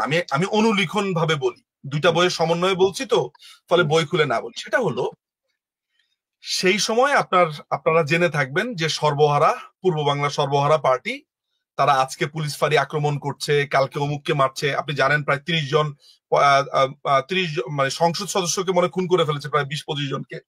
তারপরে কাউন্সিলর, মেম্বার টেম্বার, মানে ক্রমাগত খুন হচ্ছিল। এত খুনের পরেও হচ্ছে আপনার শিয়া সিকদার বিপ্লবী। আচ্ছা, শিয়া সিকদার খুবই বিপ্লবী। আজ পর্যন্ত আমি কারো মুখে বাংলাদেশে যারা সমালোচনা করে শুধু আমি শুনি যে শিয়া সিকদারকে মেরে ফেলেছে। সাবভার্সিভ অ্যাক্টিভিটির জন্য তুমি টেররিজম জন্য কি করবে? That's the word, subversive activities. একটা মানুষকে আমার জীবনে আমি বলতে শুনলাম না। সবচাইতে ইন্টারেস্টিং একটা আছে, আমি আপনাকে মনে হয় এখনই একটু বলা ভালো, একটু বইটা আমি আনি, তা না হলে মোমেন্টামটা নষ্ট হবে। সেটা হচ্ছে মারুফ রসুলের একটা বই আছে, আমি এই বইটার নাম বলি, আসলে আমাদের দর্শকদের জন্য এটা জরুরি। আপনারা কারো যদি পক্ষে সম্ভব হয়, এই দর্শকদেরকে বলছি, বাকশালের আদ্যপান্ত, এই বই মারুফ রসুলের পাঞ্জেরি প্রকাশনী থেকে বের হয়েছে। এই বইটা পড়ে আমি না একটু চমকা উঠছিলাম। এই কারণে চমকা উঠছে, আমি আসলে এত কিছু জানতাম না। এখানে একটা মারুফ রসুল একটা দীর্ঘ লিস্ট দিছে যে শিয়া সিকদার কাকে কাকে খুন করেছে আওয়ামী লীগের। এবং আমি আরেকটা বই পড়লাম, মুনির মুর্শেদের লেখা একটা বই, সে হচ্ছে নিজে আপনার এই শিয়া সিকদারের পার্টি করতো। আরেকজন ভদ্রলোক আছে, তার হচ্ছে রইসউদ্দিন আরিফ, আন্ডারগ্রাউন্ড জীবন সমগ্র, 3টা আছে, 1, 2, 3। এই বইগুলো পড়ে আমি দেখলাম যে শিয়া সিকদার ওয়াজ এ সাইকো। যোগ করি তোমাকে এখানে, সেটা হচ্ছে আমি এই কানাডাতে একাধিক মানুষের সাথে আমার সাক্ষাৎ হয়েছে যারা কিন্তু সিরাজ সিকদারের বাহিনীতে ছিল, রাইট, এবং তারা কিন্তু নিজেরা স্বীকার করেছেন যে সিরাজ সিকদার যা করছিল, শুধু সিরাজ সিকদার না, তারা এখানে দাদা ভাইকেও এনেছিলেন, হ্যাঁ, রাইট রাইট এতে সবাইকে নিয়ে ওনারা কিন্তু বলেছেন যে দেশটাকে কিন্তু জাহান্নামের দিকে ঠেলে দিচ্ছিল তারা। এটা কিন্তু তারা নিজেরা একেবারে তাদের মুখের কথা আমি বলছি তোমাকে, আমার এই রুমেই কিন্তু তারা এসে আলাপ করেছিল। অতএব রাইট এতে কোনো সন্দেহ নেই যে সিরাজ শিকদার যা করছিল এটা টোটালি যে কোনো গভর্নমেন্ট, পৃথিবীতে যে কোনো গভর্নমেন্ট যে তাকে নিয়ন্ত্রণ করে, একজন সশস্ত্র টেরোরিস্ট তাকে নিয়ন্ত্রণ করার জন্য যে কোনো স্টেপ নেওয়াটা জরুরি ছিল। না, আমার কাছে সবচাইতে ভয়ঙ্কর যে ব্যাপারটা হয়েছে সেটা হলো যে এই বই আমি পাতা উল্টাই আর দেখি খালি মানে আজকে 13 জনকে নিহত, কালকে অমুক সংসদ সদস্যকে নিহত, অমুক পুলিশ ফাঁড়ি পুড়িয়ে দিয়েছে। কৃষকদেরকে নিয়ে কি করছে দেব, কৃষকদেরকে নিয়ে এবং মজার ব্যাপার হলো যে উনি যখন মুক্তিযুদ্ধ করছিলেন পেয়ারা বাগানে বরিশালে, সেখানে তিনি পাকিস্তান বাহিনীকেও মারছে আবার মুক্তিযুদ্ধদেরকেও মারছে। হ্যাঁ, তো অদ্ভুত লোক। এবং তার পার্টিতে কোনো মেয়েকে তার পছন্দ হলো, সাথে সাথে সে তার হাজবেন্ডকে মানে ওই ভদ্র মহিলার হাজবেন্ডকে সে শ্রেণী শত্রু ঘোষণা দিয়ে তাকে মেরে ফেললো। ওই মহিলার সাথে সে সম্পর্ক করবে সে কারণে। এবং কে বলছে এটা? আমি নিজু মজুমদারের কথা না, এটা রইসুদ্দিন আরিফ বলছে। আমার কাছে সাক্ষী আছে, আমার কাছে জীবিত, দে আর স্টিল অ্যালাইভ। তো এই লোক মানে এখন আচ্ছা সিরাজ শিকদারের প্রসঙ্গটা আসছে। এখন সিরাজ শিকদার হচ্ছে একটা খুনি সন্ত্রাসী, wanted, definitely, no doubt about it. ভয়ঙ্কর ভয়ঙ্কর ভয়ঙ্কর একটা লোক। আচ্ছা, এসপি মাহবুব একদিন ডালিমকে ডাক দিল। এসপি মাহবুব ডালিমকে ডাক দিল। ভেরি সরি, আমার মুখে হাসি চলে আসছে, আমি ভেরি সরি। কেন? এসপি মাহবুবও তোমার ভাবির খুব ক্লোজ রিলেটিভ। ও আচ্ছা, কি কি হন সম্পর্কে আমি আসলে জানি না। যাই হোক, কিন্তু আমরা just put it this way, we are comfortable about it, go on. Right, okay. SP Mahbub সাহেব যেটা হলো যে মানে এই ডালিমের খুবই ক্লোজ ফ্রেন্ড, এটা হচ্ছে তার ভাষা। এবং এসপি মাহবুবের বইটাও আমি পড়েছি, দুজনের কথাই মিলে যায়, তারা খুবই ক্লোজ ফ্রেন্ড ছিল, ইউ নো ইট। তো এসপি মাহবুব ডালিমকে ডাক দিয়ে বললো যে ডালিম লিসেন, তুমি যেগুলা করতেছো এগুলা কিন্তু কাজগুলো ঠিক হচ্ছে না। বলছে আমি কি করছি? বলে দেখো তুমি সার্ভিস একটু বলি নিজু। হ্যাঁ, তার মানে দর্শকরা অনেকে ভাবতে পারে যে আমরা এই বিষয়টা তুমি যেটা বলবে সেটা কি ভেরিফায়াবল কিনা। হ্যাঁ, এটার জন্য অন্য কোনো কারণ নেই। জি শিওর। এসপি মাহবুবের ওয়াইফের নাম কি? ঝুমুর ভাবি। ওকে, এসপি মাহবুবের আমার বোনের ভাসু, যাই হোক, এনিওয়ে এসপি মাহবুবের ভাতিজা কি আমার বাসায় এসেছে? হ্যাঁ। ওকে, আপনারা খুবই ক্লোজলি কানেক্টেড। আমার বড় বোনের দেবর।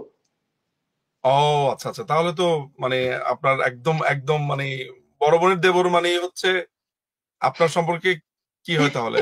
খুবই ক্লোজ। হ্যাঁ, সুতরাং তুমি যা বলছো, এবং ডালিম তো আমার সেকেন্ড কাজিন, তুমি যা বলছো একেবারে সত্য, এটা চ্যালেঞ্জ করার কোনো উপায় নেই। গো অন। রাইট।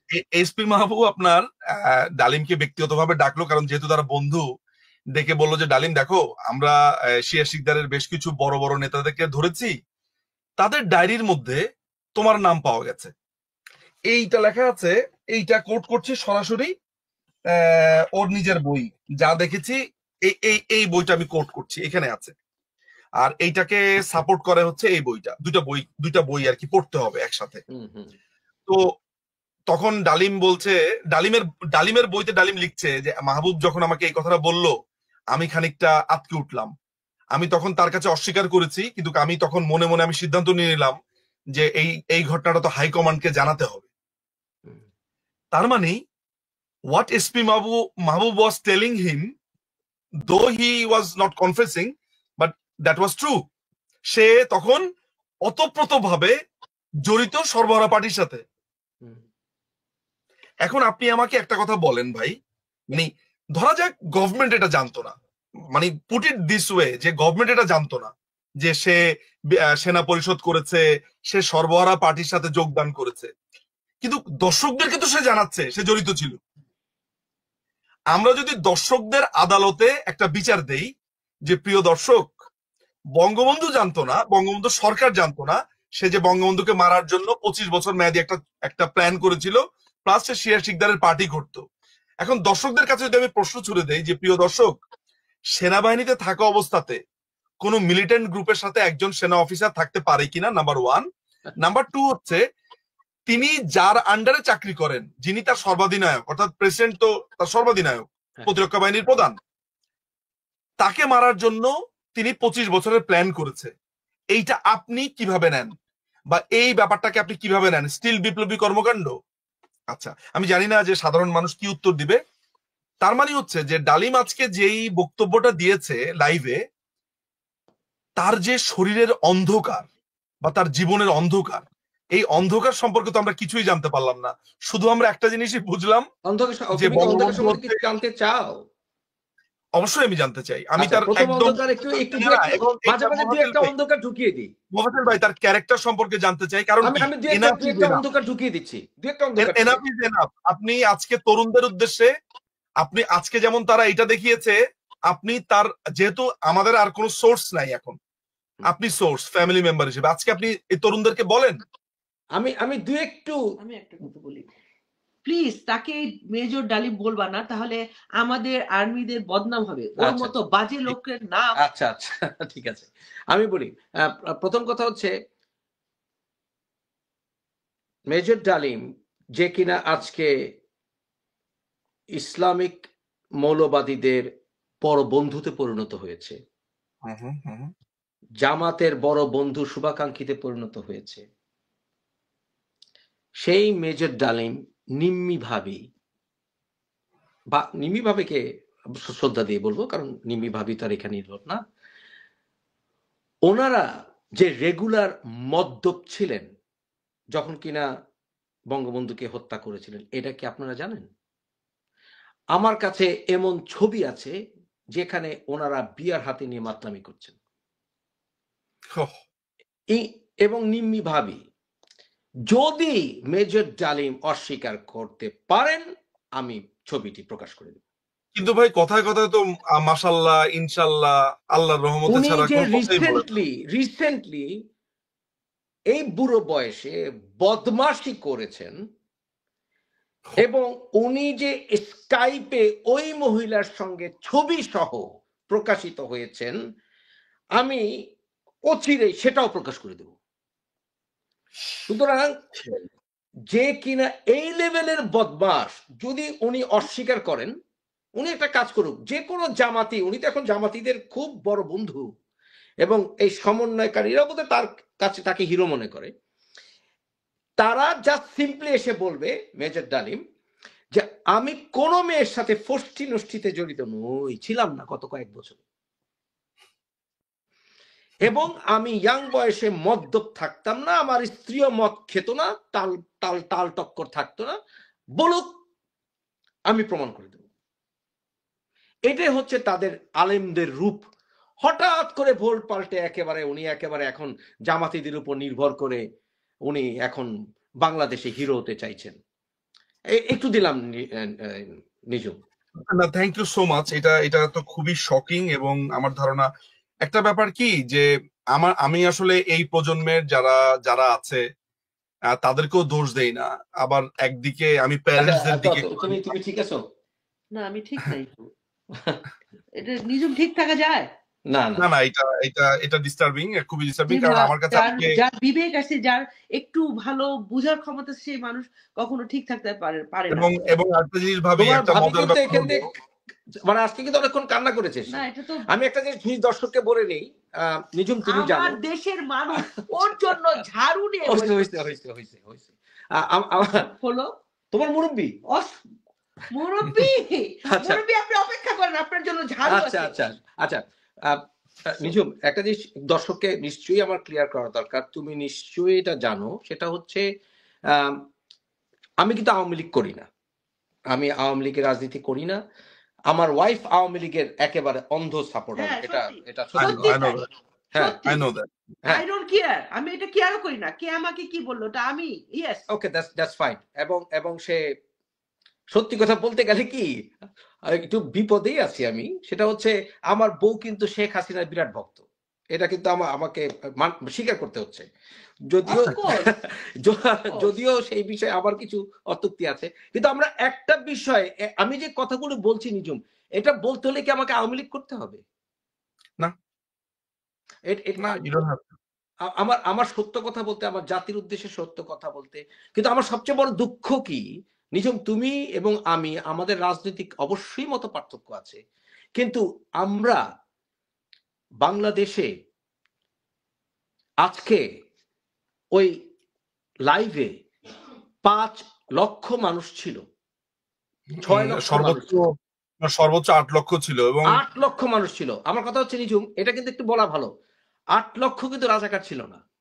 না না না না না না 8 লক্ষ আমি আমি আমি এরকম আমার মতো এরকম অসংখ্য মানুষ দেখেছি। এক্স্যাক্টলি, এটা কারণ হচ্ছে কি, যখন গান্ধীকে হত্যা করেছিল নাথুরাম গডসে, নাথুরাম গডসেকে দেখতে কিন্তু অনেকেই হুমড়ি খেয়ে পড়েছিল। অবশ্যই, হ্যাঁ হ্যাঁ হ্যাঁ, তাই না? এখন যদি বরঞ্চ যদি শেখ হাসিনা যদি এখন লাইভে আসেন তোমার সাথে আমার সাথে, 1 কোটি লোক হবে। আপনি আপনার কম্পিউটার কোন ডস অ্যাটাক হবে এবং you can not accommodate people, আসলে কিছু একটা হয়ে যাবে, দেখা যাবে। সুতরাং ওই 5 লাখ 10 লাখ দেখলে 10 লাখ তাকে সমর্থন করছে, নো, তার একটা ওয়ান্টেড ক্রিমিনালকে দেখতে এসছে। যে একটা মানুষ কতটা খারাপ হলে, একটা মানুষ কতটা খারাপ হলে একটা শিশু বলছে আমি মার কাছে যাব, তার বাহিনী তাকে হত্যা করে। দেখেন মহসিল ভাই, আমি আপনাকে একটা কথা বলি, দুইটা জিনিস। সেটা হলো, অনেক মানুষ আছে যে আওয়ামী লীগকে অপছন্দ করে, আওয়ামী লীগ তার অপছন্দের একটা জায়গা, ফলে আওয়ামী লীগের বিরুদ্ধে কেউ কিছু বললে সে ওই তার পক্ষে যায়, এই তো ঘটনা। কিন্তু নির্মোহভাবে যদি বিচার করে, ধরা যাক আমি আমার এই জীবনে, আমার লাইফে কোনোদিন আমি মনে করতে পারি না, আমি জিয়াউর রহমানের হত্যাকাণ্ড নিয়ে আপনাকে একটু দেখাতে পারলে ভালো হতো। আমার ঠিক পেছনে আমি ওই যে জিয়াউর রহমানের হত্যাকাণ্ডের পরে যে 13 জনের ফাঁসি হয়েছিল, সেগুলোর ডকুমেন্টস আমি এই প্রায় 500-600 ডকুমেন্টস আমি হাইকোর্ট এবং সুপ্রিম কোর্টের, হাইকোর্ট এবং অ্যাপিলেট ডিভিশনের যে অ্যাপিল ডকুমেন্টস, সেগুলো সংগ্রহ করেছি। তারপরে মঞ্জুর হত্যাকাণ্ডের, তো আমি কি কখনো মঞ্জুরকে এই অ্যাপ্রিসিয়েট করেছি যে সে জাতীয় বীর? না না, এই আওয়ামী লীগের, এমনকি আপনি প্রধানমন্ত্রী, মাননীয় প্রধানমন্ত্রী শেখ হাসিনা, আপনি কোনোদিন আপনার এই জীবনে কোনোদিন বলতে শুনেছেন যে মঞ্জুর যেটা করেছে সেটা ঠিক করেছে? না না, সেটা না। আপনি বাংলাদেশ আওয়ামী লীগের কাউকে আপনার এই, হ্যাঁ জিয়াউর রহমানের হত্যাকাণ্ড নিয়ে অনেক আলোচনা, কিন্তু এটাও কিন্তু সত্য নিঝুম যে বিএনপি কিন্তু অফিসিয়ালি কখনো বলেনি যে বঙ্গবন্ধুকে হত্যা করা সেটা ভালো হয়েছে। রাইট, না মানে ডেফিনেটলি অফিসিয়ালি তারা কখনো বলেনি, আই এগ্রি উইথ দ্যাট। কিন্তু সে এই আলোচনাতে যাওয়ার একটা বড় রিজন হচ্ছে এরকম যে এই যে সবচেয়ে এই মেজর ডালিম কিন্তু নিঝুম সবচেয়ে বেশি অপমান করেছে বিএনপিকে। তাই সুতরাং যদি তার বাংলাদেশে যাওয়ার ন্যূনতম পরিকল্পনা থাকে, BNP should bear in mind যে এই শক্তিটা, যেটা একজন হোক আর 100 জন হোক, এরা কিন্তু bend on backward to destroy BNP as well. না না, এটা তো আপনি মিশনটা তো আপনি বুঝতেই পারছেন। 31 ডিসেম্বরের পুরো ব্যাপারটা -2 ডিসেম্বরটা আপনাকে আসলে এটা ক্লিয়ার করে দেয় যে what they want. So interesting একটা ব্যাপার হলো, যেটা নিয়ে মানে খুবই, আমি আজকে এই জিনিসটা আমার কিভাবে আমার এড়িয়ে গিয়েছে আমি জানি না। ওই যে আমাদের এই সংবিধানটা যারা রচনা করেছে তাদেরকে নিয়ে যে মাওলানা ভাসানী যে প্রশ্নটা তুলেছিল, যে ওইসব সংসদ সদস্যরা ছিল হচ্ছে পাকিস্তানের প্রাদেশিক এবং ন্যাশনাল পরিষদের জন্য নির্বাচিত সাংসদ, তারা বাংলাদেশের নিজম সবাই তো সেটা না, কোনো মতেই না। কারণ হচ্ছে আমার শিক্ষক হামিদুদ্দিন স্যার সেখানে ছিলেন, উনি তো কোনো সংসদ সদস্য ছিলেন না। এক্স্যাক্টলি, এই যে তথ্যটা মানে আমি আসছিলাম আর কি এই ব্যাপারটাতে, যে ওইটা যে আসলে করেছে যে 10ই এপ্রিল মুজিবনগরে গঠিত সরকার, এবং ওইটা কিন্তু সংসদ সদস্যগুলো হয়েছে কিসের সমন্বয়ে, সেটা হচ্ছে যে যারা নির্বাচিত হয়েছে, এবং এই যে আপনি যাতে এরকম বলেন এরকম মেম্বারও ছিল ওই সংবিধান প্রণয়ন কমিটিতে, রাইট? তো আলটিমেটলি ঘটনা হচ্ছে যে এই যে তরুণদেরকে, মানে এই ঘটনাগুলো ঘটনা হচ্ছে, তরুণরা ডিরেইলড হচ্ছে। এখন এই দোষটা আমাদের এই যে মাহফুজ, এই যে আসিফ নজরুল, এই যে বেয়াদব গুলো, আসিফ, সরি আমি আমার ডিপার্টমেন্টের কখনো বড় ভাইকে বেয়াদব বলি না এক্সেপ্ট আসিফ নজরুল, এই যে আসিফ নজরুল, এই যে মাহফুজ, এই যে ইতরগুলো এখন বিভিন্ন ভাবে ক্ষমতায়িত হয়েছে, এই ইতরগুলো অন্তত আসিফ নজরুল আমার যেহেতু টিচার, আপনার ক্লাসমেটও তো আছে, আপনার ক্লাসমেটও তো উপদেষ্টা হয়েছে। ওর I am sorry to say, যেহেতু সে তার বাবা মুসলিম লীগ করতো, তো যাই হোক, রেজওয়ানার বাবা তো স্বাধীনতা চায়নি, সুতরাং সেই যোগ্যতাতেই বোধহয় সে হয়েছে উপদেষ্টা। তবে ওইখানে ওই যোগ্যতাটাই প্রাধান্য পেয়েছে। অ্যাবসলিউটলি। তবে আমার কথা হচ্ছে, ওনারা কি জানতেন না হামিদুদ্দিন খান স্যারকে? আমাদের ক্লাসে লেকচার দিয়েছেন উনি, যে উনি কিভাবে সংবিধান প্রণয়নের ক্ষেত্রে উনি জড়িত ছিলেন। সুতরাং এই যে কথাগুলো, এই যে মিথ্যা কথাগুলো জেনে শুনে বলে, তাদেরকে লজ্জা করে না? এই যে মানে দেখেন, একটা ব্যাপার যেটা হলো যে, মানে আমার কাছে যেই জায়গাটাতে আমি একটু আফসোস করি সেটা হচ্ছে যে, ধরেন খুনি তার বক্তব্য দিয়েছে, খুনি তার সাফাই গাইবে, আমি একটু নিজেকে একটু কনসোলেশন দিতে, সান্ত্বনা দিতে পারতাম যখন আমাদের তরুণরা পাল্টা প্রশ্ন করতে শিখবে। তখন আমার না কোনো আক্ষেপ নাই যে যাই বলুক না কেন, কারণ আমার ওই আস্থাটা যেন তৈরি হয় যে আমাদের তরুণরা পাল্টা কোশ্চেন করবে। আমি নিশ্চিত যে আপনার লাইভেও তো অনেকে প্রশ্ন করছে, অনেকে আমাদের কথাগুলো শুনছে এবং তারা দুটো মেলার চেষ্টা করছে। যেমন ধরেন আমি কিছুক্ষণ আগে ওই 3টা শর্তের কথা বললাম, বঙ্গবন্ধু যেখানে বলে দিয়েছে যে তোমার ওয়াইফকে, তোমাকে অপমান করবার শাস্তি হবে, গাজীর বিচার আমি করব। গাজীর বিচার আমি করার পরে আপনি পরের দিন সকালবেলা, এখন এটা যে পরের দিন সকালবেলায় আমি কিভাবে বলছি, কারণ শর্তের ভেতরে আছে যে গত রাতে ঘটে যাওয়া ঘটনা, ওই 3টা শর্তের মধ্যে দ্বিতীয় শর্ত। তার মানে গত রাত্রে আপনাকে তো কথাই দিল যে উনি বিচার করবে। এখন মাননীয় প্রধানমন্ত্রী আমাকে ডেকে যদি বলেন, নিজুম ব্যাপারটা আমি দেখছি, আমি এটার বিচার করব, আমি কি বাসাতে ফেরার পরে আমি এরকম আমার দলবল নিয়ে আবার শুরু করব? নো। আমার তখন প্রথম কথা থাকবে যে মাননীয় প্রধানমন্ত্রী আমাকে বলেছেন, আমি তার উপর আস্থা রাখছি। হ্যাঁ, 7 দিন 15 দিন পরে না হলে আমি প্রশ্ন করবো যে আপা আমি তো কোনো বিচার, সেইটা একটা ভ্যালিড প্রশ্ন। তো আপনি যখন পরের দিনই ক্যান্টনমেন্টে গিয়ে আপনি ঘোট পাকাচ্ছেন, তার মানে হচ্ছে যে আপনি যেটা বলেছেন অলরেডি তারা অন্য এজেন্ডায় আছে, অলরেডি অন্য এজেন্ডাতে আছে। এই অন্য এজেন্ডার প্রমাণ তো আমি দিলাম যে শেয়ার শিকদারের ব্যাপারটাতে। শেয়ার শিকদারের ব্যাপারটাতে। আর ডালিম যেটা এখানে বলার চেষ্টা করছে, এখানে একটা ব্যাপার এসছে যে 3 লক্ষ বা 30 লক্ষ শহীদের যে প্রশ্নটা, এই প্রশ্ন, এগুলো তো হচ্ছে যে এত বড় অন্যায় কথা কিভাবে বলে? এটা হচ্ছে কি, আমি আপনাকে বলি, ইলিয়াস তো ধরেন বিহারি, ও তো 2-3 হাজার বিশ্বাস করে, মানে ইলিয়াস তো ধরেন বিহারি। তো আলটিমেটলি ঘটনাটা যেটা হয়েছে মহসিল ভাই, ওর তো ধরেন এজেন্ডা হচ্ছে তো এগুলা না, ওর এজেন্ডা হচ্ছে মুখ দিয়ে এইটা বের করা যে তার বাবারা এত মানুষ মারে নাই, অ্যাজ ইফ 3 লক্ষ মানুষ যদি মেরে ফেলে তাহলে সেটা খুবই ঠিক, 30 লক্ষ আমি বলবো না, মানে আমি 30 লক্ষ থেকে 3 লক্ষ নিয়ে আসতে পারলে ব্যাপারটাকে মনে হয় অনেক মানবিকীকরণ। 3000 এরপরের প্রোগ্রামে 3000 না, আমার কথা হচ্ছে যে ধরা যাক এটা 3 লক্ষ, এটা কি তাহলে খুবই মানবিক হয়ে গেল, মানবিক হত্যা? আচ্ছা, এখন প্রশ্ন আসছে যে বঙ্গবন্ধু ইংরেজিটা বুঝতে পারেন না, এটা আপনি মনে হয় অনেকবার শুনছেন। দেখো 25শে মার্চ রাতে আমার বয়স 4 বছর, আমার কিন্তু মনে আছে। এবং পরের দিন ঢাকা শহরে ডেড বডি দেখেছিলাম, আব্বা চোখে হাত দিয়েছিল, মনে আছে। ইন্টারন্যাশনাল বিভিন্ন সংবাদ পত্রিকায় মাধ্যমে, এমনকি ব্রিটেনের অনেক পত্রিকায় এক রাতে 10,000 ঢাকা শহরে মারা গেছে বলে ছাপানো হয়েছে পত্রিকায়। আমি আপনাকে এই মুহূর্তে সিডনির মর্নিং হেরাল্ড না ডেইলি হেরাল্ড ওই পত্রিকা দিতে পারবো। 25শে মার্চের ওই অ্যাকশনটার পরে বলা হচ্ছে যে ঢাকাতে লাখ লাখ লোকের, ওইখানে মনে হয় মিলিয়নস বলেছে, মনে হয় মিলিয়নসকে হত্যা করা হয়েছে। আচ্ছা, তবে 10,000 বলেছে, এটা একদম আমি ব্রিটিশ পত্রিকায় দেখেছি।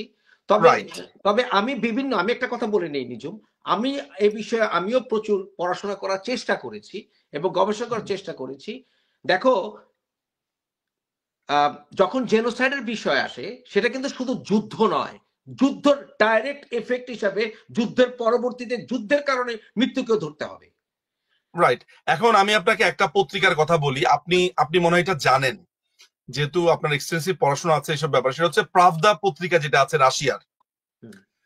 ওরা আমার সামনে যেটা আছে, আমার ফেসবুকে যেটা আমি দিয়েছি একটু আগে, সেটা হচ্ছে যে প্রাভদা জানুয়ারির 4 তারিখ 1972 সাল, তখন কিন্তু বঙ্গবন্ধু পাকিস্তানের জেলে।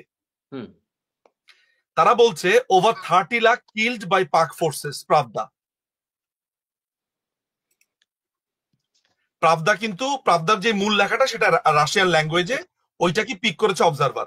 নিজম আমি জিজ্ঞেস করি, আমরা দুজনেই বোধহয় জেনোসাইড ইফেক্ট সম্বন্ধে কম বেশি আমরা জানি। জি জি জি জি জি জি 72 সালে যুদ্ধের পরবর্তীতে জি জি আমাদের যুদ্ধই তো আমাদের অনাহারের মূল কারণ।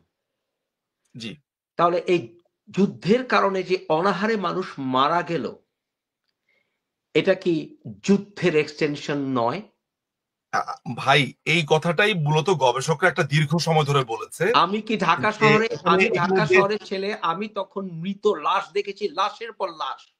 এক্স্যাক্টলি, মানে মরেছে কেন বাংলাদেশের মানুষ? নিজম এই জিনিসটাই, এটা শুধুমাত্র যে বাংলাদেশ হলোকাস্টের ব্যাপারটা যদি আপনি ধরেন, কনসেন্ট্রেশন ক্যাম্পে যে এই মানুষগুলোকে মেরে ফেলেছে সবার ক্ষেত্রে এটা বলছে না, বলছে যে সেইখানে ট্রমাতে মানুষ মারা গেছে, পালাতে গিয়ে মানুষ মারা গেছে, শকে মানুষ মারা গেছে, এগুলো কিন্তু আত্মহত্যা করেছে মানুষ। মানে ব্যাপারটা হচ্ছে যে চেইন অফ কজেশন ব্রেক করে না। অর্থাৎ আপনি যদি আমাকে অ্যাটাক না করতেন, আমি তাহলে পালাতে যেতাম না, আর আমি যদি পালাতে না যেতাম তাহলে আমি মারা যেতাম না।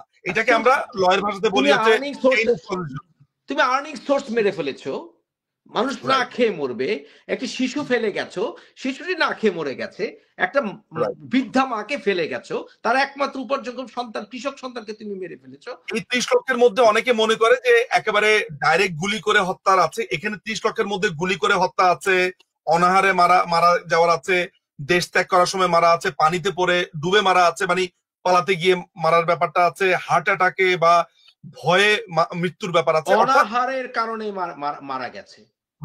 ওখানে তো কলেরার ব্রেকডাউনও হয়েছিল সেই সময়, দীর্ঘ রিপোর্ট করেছে। তো আলটিমেটলি যেই ব্যাপারটা আলোচনা করতে চাই মহসিন ভাই, সেটা হলো এই 30 লক্ষ বা তারও বেশি শহীদের সংখ্যাটা কমানোর জন্য একটা দীর্ঘ সময়ের একটা চর্চা আছে বাংলাদেশে, একটা কোয়ার্টার থেকে। আপনার কাছে কি মনে হয় ওয়াই দিস প্র্যাকটিস, মানে এই প্র্যাকটিসটা কেন? কারণ আমাদের মুক্তিযুদ্ধকে জেনোসাইড হিসাবে তারা স্বীকার করতে চায় না। ধরা যাক যে 3 লক্ষ হলো, 3 লক্ষ লোক হলে আমাদের ভাষা আন্দোলনে কতজন মরেছে? তাহলে কি এখন ভাষা আন্দোলন হয়নি, শহীদ হয়নি, আমাদের দুঃখ করতে হবে না? মানে শহীদের সংখ্যার সাথে গণহত্যার কি কোন ধরনের সংযোগ আছে? সংখ্যা নাই, তাই না? নাই। এবং আমাদেরকে গুলি চালানো হয়েছিল কেন? বিকজ আমরা বাঙালি, আমাদের এথনিসিটি, আমরা বাঙালি। তারপরে জন হেনরির যে শ্রমিকদের আন্দোলন, কয়জন মরেছে? সারা বিশ্বে মে দিবস পালন করি আমরা, রাইট? গণহত্যা। ক্রিমিনালস। আমরা যে যেরকম বিকৃত করে না এরা, যারা আমাদের স্বাধীনতার ইতিহাস নিয়ে যারা বিকৃত করে, আমি আমার 17 বছর আন্দোলনে ইউ বেয়ার উইটনেস, আমি কোনোদিন এক মুহূর্ত স্বাধীনতার বিপক্ষে যাইনি। আমি বলতে পারি যারা জেনে শুনে ইতিহাসে বিকৃত করে, দিজ আর ক্রিমিনালস। এবং আমাদের দুঃখজনক হচ্ছে আমাদের নতুন প্রজন্মকে আমরা বা আমাদের পিতার জেনারেশন শেখাতে ব্যর্থ হয়েছে। এটা আমাদের একদম, এই কথাটাই আমি বলার চেষ্টা করছি। আমি আজকে খুশি হব, আমি জানি যে আপনাকে অনেক মানুষ ফলো করে, আপনার বক্তব্যগুলো দেখে। আজকে যদি এই প্রোগ্রামটার ফলে আজকে যদি একটা ছেলে বা একটা মেয়ে বা 5টা ছেলে মেয়েও যদি আগ্রহ প্রকাশ করে যে এই যে আলোচনাগুলো হলো, একটু যদি বাসা থেকে এটাও চিন্তা করে, তাই তো আমরা তো অন্য আলোতে কখনো ভাবি নাই। আমি আজকে অবাক হয়ে লক্ষ্য করলাম যে ডালিম যা বলছে সেটা যেন একটা স্বতঃসিদ্ধ ঘটনা। মানে তাকে যে চ্যালেঞ্জ করবে, চাচা ভাই আপনি যে বললেন, মানে একটা কমন কোশ্চেন, তোমাকে আমাকে প্রোগ্রামে আনুক, ওইটা আনবে না, ওইটা তো আনবে না। এখানে দেখেন একটা ব্যাপার যেটা হলো যে একটা ছেলেও যদি আজকে প্রশ্ন করে, আমার সেকেন্ড কাজিন হয়ে উনি আমার প্রোগ্রামে আসার সাহস করেননি কেন? কারণ ওনাকে তুলোধুলো করতাম। আপনি উনাকে একটু দাওয়াত দেন না? দাওয়াত দেন, আমরা একটু থাকি। উনি আমাকে জানেন তো, উনি আমার ডাক নামে ডাকেন, আমাকে মুজাহিদ নামে ডাকেন, আমার একটা ডাক নাম আছে। তো উনি জানেন যে ওনার নান্নু মামার ছেলে কিরকম নেচারের, ওনাকে তুলো ধুনো করে ছেড়ে দেবে। এটা উনি এমন কিছু কথা ওনাকে আমি তখন বলবো যে উনি লজ্জায় নিজে আত্মহত্যা করবেন এই ৭৬-৭৭ বছর বয়সে। আমি দুটো জিনিস জানার আছে। উনার বাবা এই বঙ্গবন্ধুকে হত্যা, তার যে খুনটা, এটাকে কিভাবে দেখতেন উনার বাবা? আমি তোমাকে প্রথমেই বললাম যে ওনার পরিবারে ওনার ফুপুদের প্রথমত ওনার খালাদের ভেতরে শুধু খুকুই ফুপু জীবিত আছেন, উনি আমেরিকায় থাকেন। মারিয়াম ওনার ভালো নাম, এবং উনি খুব ব্রিলিয়ান্ট ছাত্রী ছিলেন।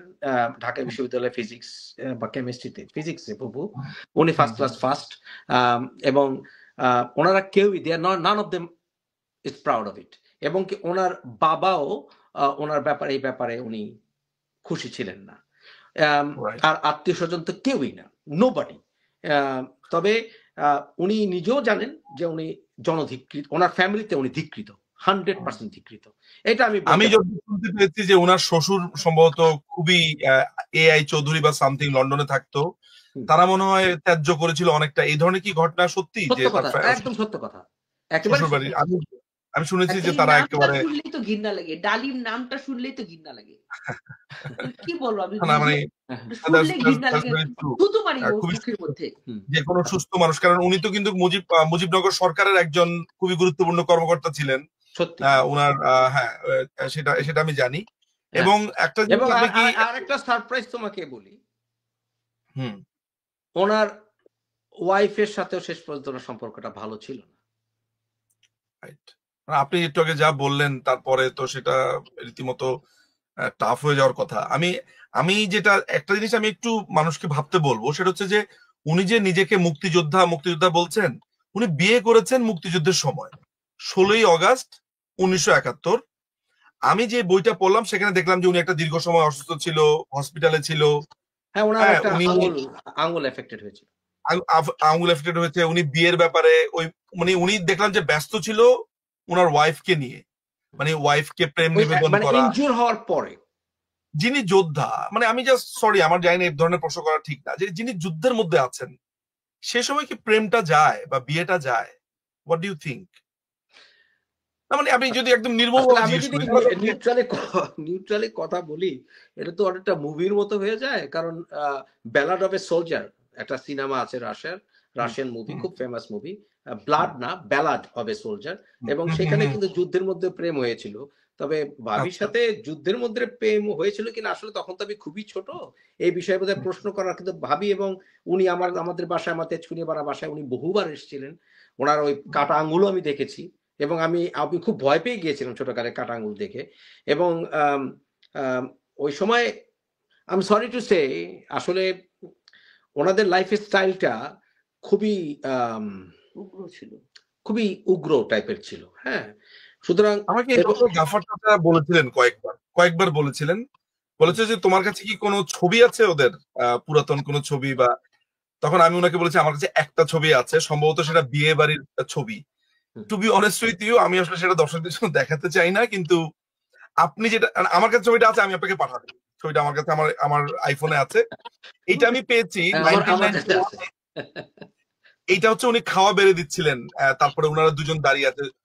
আমার কাছে ওই 73-তে এই ছবিটা দেখে মনে হয়েছিল ইস টু ফার, মানে আমার চিন্তার একটু বাইরে। অ্যাবসলিউটলি। এবং তখনকার দিনে এরকম লাইফ স্টাইল, আসলে আমরাও তো বনেদি ফ্যামিলির মানুষ, সরি টু সে, কিন্তু আমরা সবসময় ওনাদের চারিত্রিক উগ্রতা দেখেছি, যেটা আসলে অ্যাকসেপ্টেবল ছিল না। দেখো 73-74-এ আমাদের ঢাকা শহরে মানে পাশাপাশি 5-6টা ছেলে মেয়ে বসে বিয়ার খাওয়াটা খুব একটা স্বাভাবিক ছিল না।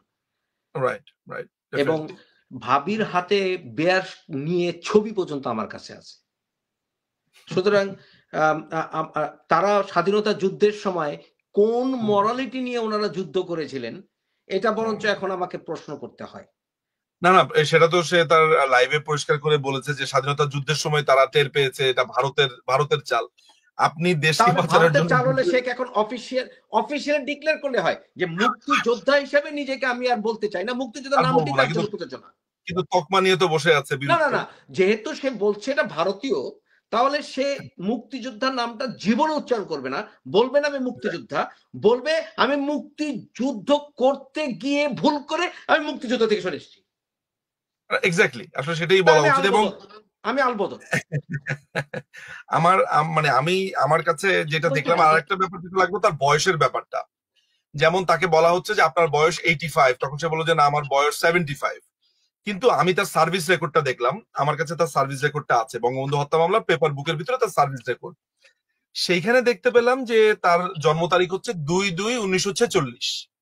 তাহলে বয়স এখন কত হয়? বয়স হয় তোমার কত? 78, 78, 77, 77। 77। আমি তোমাকে বলে দিই, আমি বয়সটা জানি। হ্যাঁ, আম্মাকে উনি মামি তুমি বলতেন। হ্যাঁ, আচ্ছা। এখন ধরো ধরো ভাবিরা দেবরদেরকে তুমি বলে। হ্যাঁ, যেমন তুমি আমার ছোট ভাইয়ের মতো, তুমি আমার খুবই স্নেহের, তোমার ভাবি তোমাকে তুমি বলতেই পারে। কিন্তু এট দ্য সেম টাইম ধরো আমরা যারা ক্লোজ তাদের কথা আলাদা, কিন্তু মামা মামিকে তখন আমাদের জেনারেশনে কেউ তুমি বলতো না, আমার বাবার জেনারেশন। কিন্তু আমি আম্মাকে একবার জিজ্ঞেস করেছিলাম, আম্মা তোমাকে ভাইয়া তুমি বলে কেন? হ্যাঁ, তখন আম্মা বলেছিলেন ডালিম আমার থেকে 2 বছরের বড়। তো আম্মার বয়স, আম্মার জন্ম 49, তাহলে সেই হিসাবে ডালিমের জন্ম হয় 47। হ্যাঁ, তাহলে 2 থেকে 2.5 ধরো, মানে 46। রাইট। না, ওনার সার্ভিস বুকে লেখা আছে 2 ফেব্রুয়ারি 1946। ঠিকই আছে, এটা ঠিক আছে, this is right, this is the right edge. আচ্ছা আচ্ছা, মানে তার বয়সটা এইটাই, তার বয়স। কারণ আব্বা জীবিত থাকলে আব্বার বয়স, আব্বার জন্ম ছিল মার্চ 1940, তাহলে আব্বা জীবিত থাকলে আব্বার বয়স হতো এখন 84+। তাহলে আব্বার থেকে উনি 6-7 বছরের ছোট। ইয়েস। এই ক্রিমিনালটা কি বাংলাদেশে যেতে চাচ্ছে? একটা যেটা দাবি যেটা উঠেছে দেখলাম যে তাজ হাশমি নামে ওর হাড়ি মাংস গুঁড়া হয়ে যাবে। দাবিটা কারা করে নিজু? দাবিটা হচ্ছে এই কোয়ার্টার থেকে উঠেছে। মানে এতদিন ধরে যারা কিনা সেকুলারিজমের মুখোশ পড়েছিল, নাকি যারা তাজ হাশমি নামে এক ভদ্রলোক আছে, আমি জানি না ওনাকে আপনি চেনেন কিনা, আমি জানি না আমেরিকা বা কানাডায় কোথাও থাকে। সেই লোকটা দেখলাম যে প্রথম দাবি করলো যে তাকে দেশে যাওয়ার জন্য, এবং দেশে যাওয়ার জন্য প্রথম দাবি, এর পরপরই বিহারী ইলিয়াস এর প্রোগ্রাম। আমি ব্যক্তিগতভাবে আমি বিএনপি বুঝি না, আমি আওয়ামী লীগ বুঝি না। আমি মনে করি যে প্রথমত তার বাংলাদেশে যাওয়ার অধিকার আছে, যেহেতু সে বাংলাদেশে জন্মেছিল। কিন্তু বাংলাদেশে গেলে তার কনসিকুয়েন্সও তার ঘাড়ে চাপিয়ে দেওয়ার অধিকার আমাদের থাকবে। সেটা হচ্ছে তাকে আমরা উইল এক্সিকিউট হিম, সিম্পল। সুতরাং সে যে যেতে চাচ্ছে, আমি যেমন এক অর্থে কি জানো, আজকের পর থেকে আমি চাই সে বাংলাদেশে যাক, আমি চাই। কারণ আমরা তার, যেমন তুমি আমি, আমরা কিন্তু আমরা এই 3 জন তো বটে, এরকম আমাদের সাথে অসংখ্য লোক আছে যারা আমরা জীবন দিয়ে হলেও তার বিচার এক্সিকিউট করবো না নিজম। সুতরাং সেই হিসাবে যদি চাই, আমাদের চাওয়া তাদের চাওয়া তো একটা, তারা চাচ্ছে তাকে হিরোজ ওয়েলকাম দিতে। বাংলাদেশে গেলে যে কোনো না যে কোনো ভাবেই মানে অ্যাটলিস্ট তাকে তো দেখলাম এই জীবনে, একটা শখ ছিল যে বাকি খুনিদেরকেও যদি দেখতে পারতাম এরা কারা। তো এই শখটা আজকে দেখলাম, এবং সে যদি বাংলাদেশে এখনো দেখার সুযোগ হয়নি। হ্যাঁ, না আমি তো আগের ছবিগুলো দেখি, আমি তো আগের ছবিগুলো দেখেছি। মানে বেসিক্যালি একটা, এর আগে তুমি বৃদ্ধ বয়সের ছবি দেখোনি? আমি বৃদ্ধ বয়সের ছবি কখনো দেখিনি, এবং আমার একটা চমকপ্রদ ছবি পাঠিয়ে দিব, তুমি না হয় তোমার ফেসবুকে সেটা আপলোড করে দিও। আচ্ছা, ঠিক আছে এবং সেটা তার গার্লফ্রেন্ডের সাথে। ওকে, অলরাইট। তো যেভাবে সে তার ওয়াইফের কথা বললো যে আমার নিম্মি আর নেই, তত করে মানুষজন তো খুবই তাকে নিয়ে রোমান্টিক কবিতা লেখা শুরু করেছে। তো এখন অত্যন্ত ধার্মিক, সে কোরআন শরীফ হাতে নিয়েও একটা কথা বলেছিলেন, তাই না, জিয়াউর রহমানের ব্যাপারে। ওনাকে বলবো যে ন্যূনতম ঈমান যদি থেকে থাকে, হাতে কোরআন নিয়ে আপনি বলেন যে আপনি কয়েক বছরের ভিতরে কোনো, এই বৃদ্ধ বয়সে 74-75 যখন আপনি ছিলেন, আপনি কোনো প্রেমে জড়িত হননি। কথাটা শেষ তো। যদি উনি অস্বীকার করেন, আমি নাম ধাম 14 গোষ্ঠী সহ সেটা প্রমাণ করে দেব। আমার কাছে যে জিনিসটা একটু বিস্ময়ের, সেটা হচ্ছে যে খুনির কথা বলবে, কিন্তু সেখানে আপনার অনেক মানুষের মন্তব্য দেখেছি, যেটা আমার কাছে মনে হয়েছে যে এগুলো কি বট কমেন্ট নাকি এগুলো কি রিয়েল কমেন্ট। নিজম কারণ এত এত বড় সুপারস্টার মানে ওদের কাছে, এছাড়াও আরো কয়েকজন সুপারস্টার এখন লাইভ করে, তাই না, প্রোগ্রাম করে সোশ্যাল মিডিয়াতে, জি এরা বাংলাদেশে যাচ্ছে না কেন নিজম? সেটা একটা প্রশ্ন বটে। এবং পিনাকি ভট্টাচার্য একটা ইন্টারেস্টিং কথা বলেছে যে সে বাংলাদেশে যাবে, তাহলে তার পাসপোর্ট তো এখনো হয়নি, পাসপোর্ট নিয়ে তারপরে যাবে। তাহলে বোঝেন অবস্থাটা কি। তার মানে হচ্ছে যে তারা ইমিগ্রেশনে অ্যাসাইলামের যে কথাটা বলেছে, অ্যাসাইলামটা চেয়েছে কেন? তাদের জীবন সংকটে, তাই না? আচ্ছা, এখন তারা এখন হিরো। এখন জীবন যেহেতু সংকটে নাই, এখন তো তার যাওয়াই উচিত। তো ওপেনলি যখন তুমি, আমি অ্যাসাইলাম লটা খুব ভালো করেই জানি যে যেখানে তারা ইমিগ্রেশন থ্রেট নেই, তাদের হ্যাঁ, পছন্দের সরকার আছে, দে আর right. obliged to inform the immigration. একদম একদম একদম ব্যাপারটা একেবারেই তাই। তো মানে এই দ্বিচারিতা গুলো নিয়ে সাধারণ মানুষ প্রশ্ন করে না, এটা একটা আশ্চর্য। আসলে যারা প্রশ্ন করে না তারা ওই একইভাবে চিন্তা করে, সে কারণে। এনিওয়ে, দর্শকদের কি কোনো প্রশ্ন আছে কিনা তাহলে আমরা নিতে পারতাম। দর্শকদের প্রশ্ন না থাকলে আমরা শেষ করে দেব, আমরা অনেক কিছু আলাপ করেছি। তবে একটা কথা বলবো, আরেকটা কথা বাকি আছে আমার দর্শকদের উদ্দেশ্যে। হ্যাঁ, যদি আপনারা সত্যি বাঙালি হয়ে থাকেন, এই বদমাশটা যদি বাংলাদেশে আসে, সবাই মিলে ওকে মেরে হত্যা করে কুকুর খাওয়াই দিব। আচ্ছা, তোমার রাগ কমছে? না, এটা করে দিই। ও যতদিন মানুষের হাতে না মারা, স্বাভাবিকভাবে মারা যায়, তাহলে আমার রাগটা থেকেই যাবে। ওকে যদি মানুষ পিটায় মারে, তাহলে আমার রাগটা একদম, আমি কেন, পুরা বাঙালি জাতি শান্তি পাবে। আমি না হয় রাগলাম, নিজুম না হয় রাগলো, তোমার এত রাগ কেন? আমার চেয়ে বেশি রাগ না, কেন? অবশ্যই কেন? অবশ্যই আমার যখন মনে হয় ছোট বাচ্চাটা মার কাছে যেতে চাইছে, আমার নিজেরও বাচ্চা আছে, মার কাছে যাওয়ার জন্য কান্না করতেছিল, ওকে যেতে দেয় নাই। তারপরে শেখ হাসিনা যখন বাংলাদেশে আসছে, ও, আমারও মা আছে, আমারও বোন আছে, ও এসে দেখে ওর কেউ নাই, ফরগেট ইট প্রাইম মিনিস্টার, আমি ভুলেই যাও ও যে প্রাইম মিনিস্টার ছিল, ওটা মনেই করো না। একটা ফ্যামিলির কথা চিন্তা করো, ও যে দেখো ওর ফ্যামিলির কেউ নাই, দুইটা বোন ছাড়া ওদের কেউ নাই, এটা যে কত কষ্টের, এটা ওই জানে। আমরা মুখ দেখবো হয়তো ও কান্না করতেছে, কিন্তু ওর ভিতরের যন্ত্রণাটা এটা কেউ বুঝবে না। একটা কেউ নাই, বাবা নাই, মা নাই, পৃথিবীতে বাবা মার চাইতে আপন কিছু আছে নিজু? আপনি মানে ডেফিনেটলি, এবং আপনি যদি শেখ রাসেলের লাস্ট মোমেন্ট গুলো আপনি মামলার নথিপত্র থেকে, আমি একটা এই প্রোগ্রামের মধ্য দিয়ে আমি দর্শকদের একটা কথা বলতে পারি, সেটা হলো এই বইটা, সেটা হচ্ছে যে বঙ্গবন্ধু হত্যা মামলা সাক্ষীদের জেরা, এটার 5 খণ্ডে একটা বই পাওয়া যায়। এটা বের হয়েছে মীরা প্রকাশনী থেকে। এইটার মধ্যে একদম এক্সটেন্সিভ হয়েছে, মানে পুরো বিচার প্রক্রিয়া 5টা খণ্ড সেট। এইটার মধ্যে শেখ রাসেলের লাস্ট মোমেন্টটা সম্পর্কে একটা ভালো আইডিয়া পাওয়া যায় আর কি। লাস্ট, আমরা তো নর্মালি জানি যে শেখ রাসেল বলছে আমাকে মারবে না, তো ওই যে মহিতুল ইসলামকে তিনি জড়িয়ে ধরে বলছেন। কিন্তু লাস্ট মোমেন্টটা যেটা আপনি দেখতে পাবেন, সেটা হচ্ছে যে যেই হাবিলদারটা তাকে ধরে দোতলাতে ওঠায়, দোতলাতে ওঠার সময় কিন্তু বঙ্গবন্ধুর শরীরটা পার হয়ে তাকে যেতে হয়েছে। কি নৃশংস! আপনি খালি কল্পনা করেন তো যে 10 বছরের একটা ছেলে, একটা শিশু, বাবার রক্ত পার হয়ে দোতলাতে উঠলো। সে যখন দোতলাতে উঠে বঙ্গমাতার, মানে ওই যে প্রথম, আমি তো ওই বাড়িতে গেছি, প্রথম যে ডান দিকের রুমটা, সেখানেই ওনাদের বেডরুম ছিল, বঙ্গবন্ধু এবং বঙ্গমাতার রুমটা ছিল। ওইখানে তাকে জিরো ব্ল্যাঙ্কে গুলি করে, তখন অলরেডি বাকিরা মৃত। ওইখানে 0 পয়েন্টে একদম নলটা ঠেকিয়ে গুলি করে, যে ছিটকে সে ওই, মানে ধরেন দরজার সামনে করলো, ওই দেয়ালে গিয়ে সে ধাক্কা খেয়েছে, এবং সে পড়েছে হচ্ছে তার ভাবি সুলতানা কামালের উপরে পড়েছে, যেটা পরবর্তী সময়ে আপনার যে কায়সার হামিদের বাবা যখন ওই লাশগুলোকে রেকি করতে আসলো, তার বর্ণনাতে আমি সেটা পেলাম। তো আমার কাছে পুরো ব্যাপারটাকে যেটা মনে হয়েছে আর কি, তারা এটাকে একটা কোলাটারাল ড্যামেজের কথা বলছে, কোন কোন জায়গাতে তারা বলছে এটা অ্যাম্বুশের কারণে হয়েছে।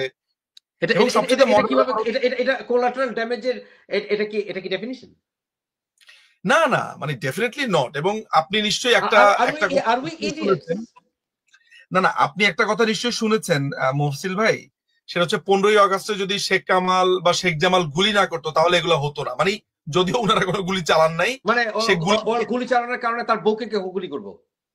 না মানে আপনি আপনি ঘটনাটা হচ্ছে এমন যে আপনি যদি ওই বিচারের জেরাগুলা পড়েন তাহলে গুলি চালানোর কাহিনীটা আছে। গুলি চালিয়েছে হচ্ছে যে উনাদের যে রক্ষীরা ছিলেন তাদের কয়েকজন, আর্মির মধ্য থেকেও গুলি চালানো হয়েছে, মানে আর্মির সৈনিকরাই চালিয়েছে। এখন গণভবনে যদি আজকে অ্যাটাক হয় তাহলে ওদেরকে অস্ত্র দিয়ে রেখেছে কেন? মানে গুলি না চালালে, খেয়াল করে দেখেন আমাদেরকে এত বছর কিভাবে, সাধারণ মানুষকেও কিভাবে আপনার এই জিনিসটাতে ভুলিয়ে রেখেছে। মানে আপনাকে আমি বলছি যে নিঝুম যদি গুলি না চালাতো, বা সরি আপনি যদি গুলি না চালাতেন তাহলে নিঝুম মুফাসিলকে মারতো না।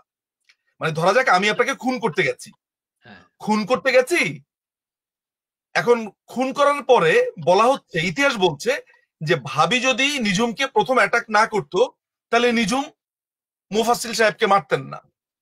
আরে আমি যদি কাউকে খুন করতে যাই, ভাবির তো প্রথম কাজই হচ্ছে আপনাকে প্রোটেক্ট করা। That's right. মানে এই লজিকটা খুব সিম্পল লজিক, কিন্তু যে আমি একটা প্রেসিডেন্টের বাড়িতে গেলাম তাকে মারার জন্য, ওদের যুক্তি হচ্ছে আমরা মারার জন্য গেছি, আপনারা মাঠটা উপভোগ করবেন, গুলি চালালেন কেন? গুলি চালালেন বলেই তোমরা সবাইকে মারলাম। তা আমি প্রায় ভাবি যে বলে, এবং মজার ব্যাপার হচ্ছে এই যুগের অনেক মানুষ এই যুক্তিটা আমাকে দিয়েছে। আমি যখন তাকে এই কথাটা বলি আমি নিরস্ত্র পুরো পরিবারকে আমি হত্যা করব যেহেতু গার্ডরা গুলি চালিয়েছে কমপ্লিটলি। এবং যেটা সবচেয়ে প্রেগন্যান্ট মহিলাকে আমি গুলি করে হত্যা করব। প্রেগন্যান্ট মহিলা, এখানে মৃত্যুর সংখ্যাটা আমি সবসময় বলি যে যেহেতু এটা অ্যাডভান্স স্টেজে ছিল, আর অ্যাডভান্স স্টেজে ছিল, তো অ্যাডভান্স স্টেজে মানে সম্ভবত অ্যাডভান্স স্টেজ ঠিক বলবো না, আমি বলবো মনে হয় 5 মাস। ওনাদের বিয়ে হলো জুলাইতে, না বিয়ে তো হলো আপনার জুলাই মাসে, 4 উইকস মনে হয় হলো।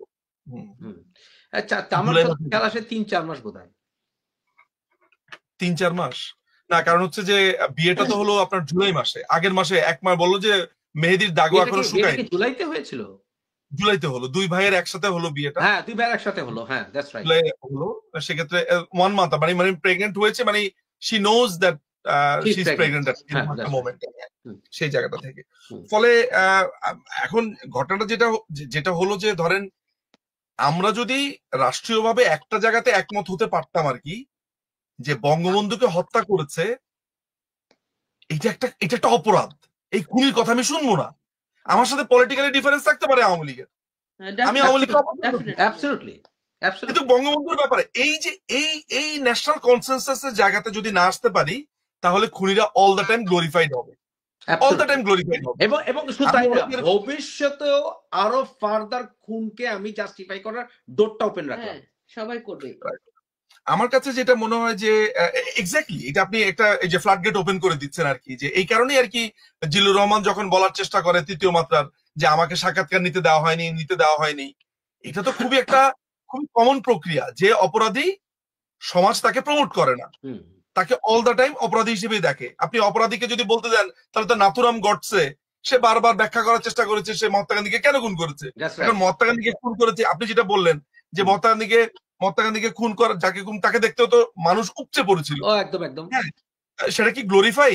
আজকেও তো বাপুজি বলে, মহাত্মা গান্ধীকেই তো বাপুজি বলে, তো একই ব্যাপার আর কি। সো আমার কাছে মনে হয় যে আজকে সবচেয়ে বড় ব্যাপার আমার কাছে যেটা শকিং লেগেছে, যে যেই লোকটা দেশকে চেঞ্জ করে দিবে, বাকশাল তার জন্য খারাপ, ইন্ডিয়ার আধিপত্য, সেই লোকটা ডলার চুরি করছে, ডলারের ট্রানজাকশনে কত টাকা লাভ হয় না,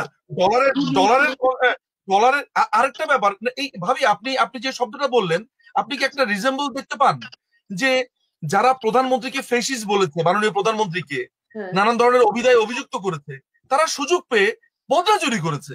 মানে আপনি কি বাংলাদেশের পার্সপেক্টিভে যারা ফ্যাসিবাদের কথা বলে, যারা এগুলোর বিরুদ্ধে বলে, নানান ধরনের কথা বলে, তাদের চরিত্রটা কি লক্ষ্য করেছেন?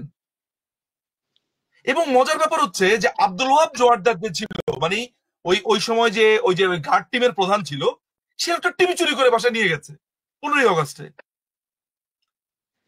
টিভি চুরি করেছে, স্বর্ণালঙ্কার চুরি করেছে, এবং সেটা এই মামলা রায়ের মধ্যে আছে যে সে কি করেছে।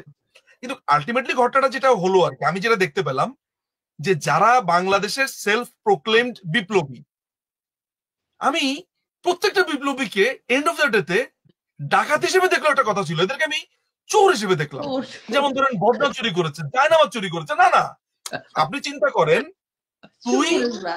গণভবনে, আচ্ছা বুঝলাম গণভবন তোর দেখার অনেক অনেক শখ ছিল, প্রধানমন্ত্রীকে তুই অনেক ঘৃণা করেছিস, ভালো কথা। আচ্ছা কেউ শাক চুরি করে, হাঁস পালং মুরগি শাক উঠে নিয়ে হাঁস মুরগি চুরি করে নিয়ে যায়, জায়নামাজ চুরি করেছে, কি অসভ্য ঘড়ি চুরি জাতি। করেছে, তালতলা আমরা অনুষ্ঠানের প্রায় শেষ পর্যায়ে চলে আসছি নিজুম। তালতলা মসজিদের ইমাম আমাদের সে আমাদের হাঁস কিছু চুরি নিয়ে দেশের কিছু রত্ন আমাদেরকে কিছু গালিও উপহার দিয়েছে, অসুবিধা নেই এতে। বাট এনিওয়ে, আমরা তোমার যদি শেষ কোনো কথা থাকে নিজুম বলতে পারো। আমার আমার কনক্লুডিং বক্তব্যটা যেটা হচ্ছে যে আমি মনে করি, আমার আমার মনে হয় যে এই যে আজকের লাইভটা হয়েছে, এই লাইভে অনেকেই বলছে যে শেখ হাসিনা হাঁস পেলো বা কি বললো না বললো, আমি মনে করি যে খুবই মনোযোগ দিয়ে মানুষ দেখুক, দেখে যেন সে প্রশ্নটা করে যে আচ্ছা আপনি যে কথা মানে প্রশ্ন করতে শিখুক বাঙালি, যে আচ্ছা আপনি যে বললেন যে আপনি সেনা পরিষদে ছিলেন, তাহলে ভাই আপনি যে আবার প্রোগ্রামের শেষে খুবই আক্ষেপ করছেন আপনাকে স্যাক করলো কেন, স্যাক করলো কেন, ভাই আপনি সেনা পরিষদে আর্মিতে থেকে একটা সেনা পরিষদ বিপ্লবী বানানো মানেই তো আপনি স্যাক্ট। এই প্রশ্নটা করতে শিখুক, সেজন্য এটা প্রশ্ন করতে শেখে যে আপনি মুক্তিযুদ্ধ থেকেই বলছেন যে আপনি এটা ভারতের মুক্তিযুদ্ধ, তাহলে আপনি মুক্তিযুদ্ধ করলেন কেন, সে এই প্রশ্ন করতে শিখুক যে আচ্ছা ভাই আপনি বলছেন যে এটা আমরা একটা অ্যাম্বুশ করতে গিয়ে মারা গেছে, অ্যাম্বুশ করতে গিয়ে হত্যাটা হত্যা না, নাকি এটা বিপ্লব? আচ্ছা মানে আমি চাই মানুষ ক্রিটিক্যালি প্রশ্ন করতে শিখুক। আমার বাসাতে মোফাসিল ভাই, আমার পেছনে যে বই দেখছেন, এই যে লাইটটা জ্বলছে না, আপনি দেখতে পাচ্ছেন একটা লাইট জ্বলছে, এই লাইটের পেছনের তাকটার পুরোটা হচ্ছে জামাতে ইসলামীর বই, ফ্রিডম পার্টির বিভিন্ন ওই যে ফারুক রশিদ এদের বই, তারপরে হচ্ছে যে আসলে প্রকৃত হত্যাকারীকে আজগুবি আজগুবি কিছু বই বের হয়েছে, মূলত শেখ হাসিনাই হত্যা করেছে আপনার বঙ্গবন্ধুকে, এই টাইপের আজগুবি বই আছে, সব আজগুবি বই হচ্ছে ওই কোণার ভিতরে। আমি কিন্তু এসব বই মনোযোগ দিয়ে পড়ি, এবং দেখেন আপনাকে আমি দেখাই, শফিক রহমানের কোনো লেখা আছে নাকি? শফিক রহমানের কোনো লেখা কি আছে নাকি? শফিক রহমানের বই আছে, যাই আপনার ওর ওই বইটা আছে, আপনার এটা ওই যে ও একটা একটা লিখতো না যে দিনের পর দিন, যাই যাই দিন একটা, না না যাই যাই দিনে ওর একটা ছিল, ওর একটা কলাম ছিল দিনের পর দিন। দেখেন আমার এখানে কিন্তু 3টা মার্কার, আমি কিন্তু এগুলো বসে বসে দাগাই। তো আমি মনে করি যে আপনি আপনার বিরুদ্ধ মতের বইও পড়বেন এবং বেশি করেই পড়বেন, অবশ্যই অবশ্যই। আমার একটাই কথা যে আপনি সব পড়বেন, সব দেখবেন, কিন্তু প্রশ্ন করতে শিখতে হবে। একটা খুনি এসেছে, ভালো কথা, আপনি সেই ভিডিওটা আমি আরেকবার দেখবো তার ভিডিও, কিন্তু আমি যাতে এই ভিডিওটা দেখে ফার্দার কোশ্চেন করা শিখতে পারি।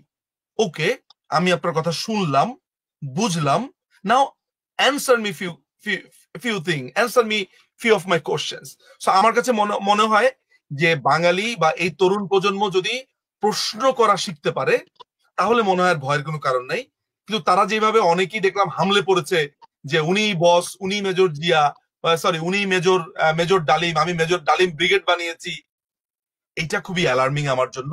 এর মানে হচ্ছে যে তার সমস্ত কন্ট্রাডিকশনকে, তার সমস্ত মিথ্যাচারকে তারা আসলে প্রশ্ন করতে শেখে। আমাদের একটা জিনিস আমরা বিফল হয়েছি, আমরা মনে হয় সেটা স্বীকার করি, সেটা হচ্ছে আমরা এবং আমাদের পূর্ব প্রজন্ম, যারা আমাদের পিতার প্রজন্ম, তারা যে জিনিসটা সবচেয়ে বেশি বিফল হয়েছে, যে দলীয় মতামতের ঊর্ধ্বে উঠে প্রকৃত ইতিহাস নিয়ে, যেমন ধরো তোমার সাথে আমার রাজনৈতিক অনেক মতভেদ আছে নিজুম, বাট আমি তোমাকে খুব স্নেহ করি, তুমি আমাকে নিশ্চয়ই আশা করি কম ভালোবাসো, তা আমরা কিন্তু একসাথে নিজুম অনেক কিছুই করতে পারি গবেষণার স্বার্থে। যেমন আজকের ভিডিওটা কিন্তু একটা গবেষণার স্বার্থে আমরা আলোচনা করেছি, যেটা কিন্তু আসলে অনেক বছর অ্যাবসেন্ট ছিল বলেই জাতি ইগনোরেন্ট।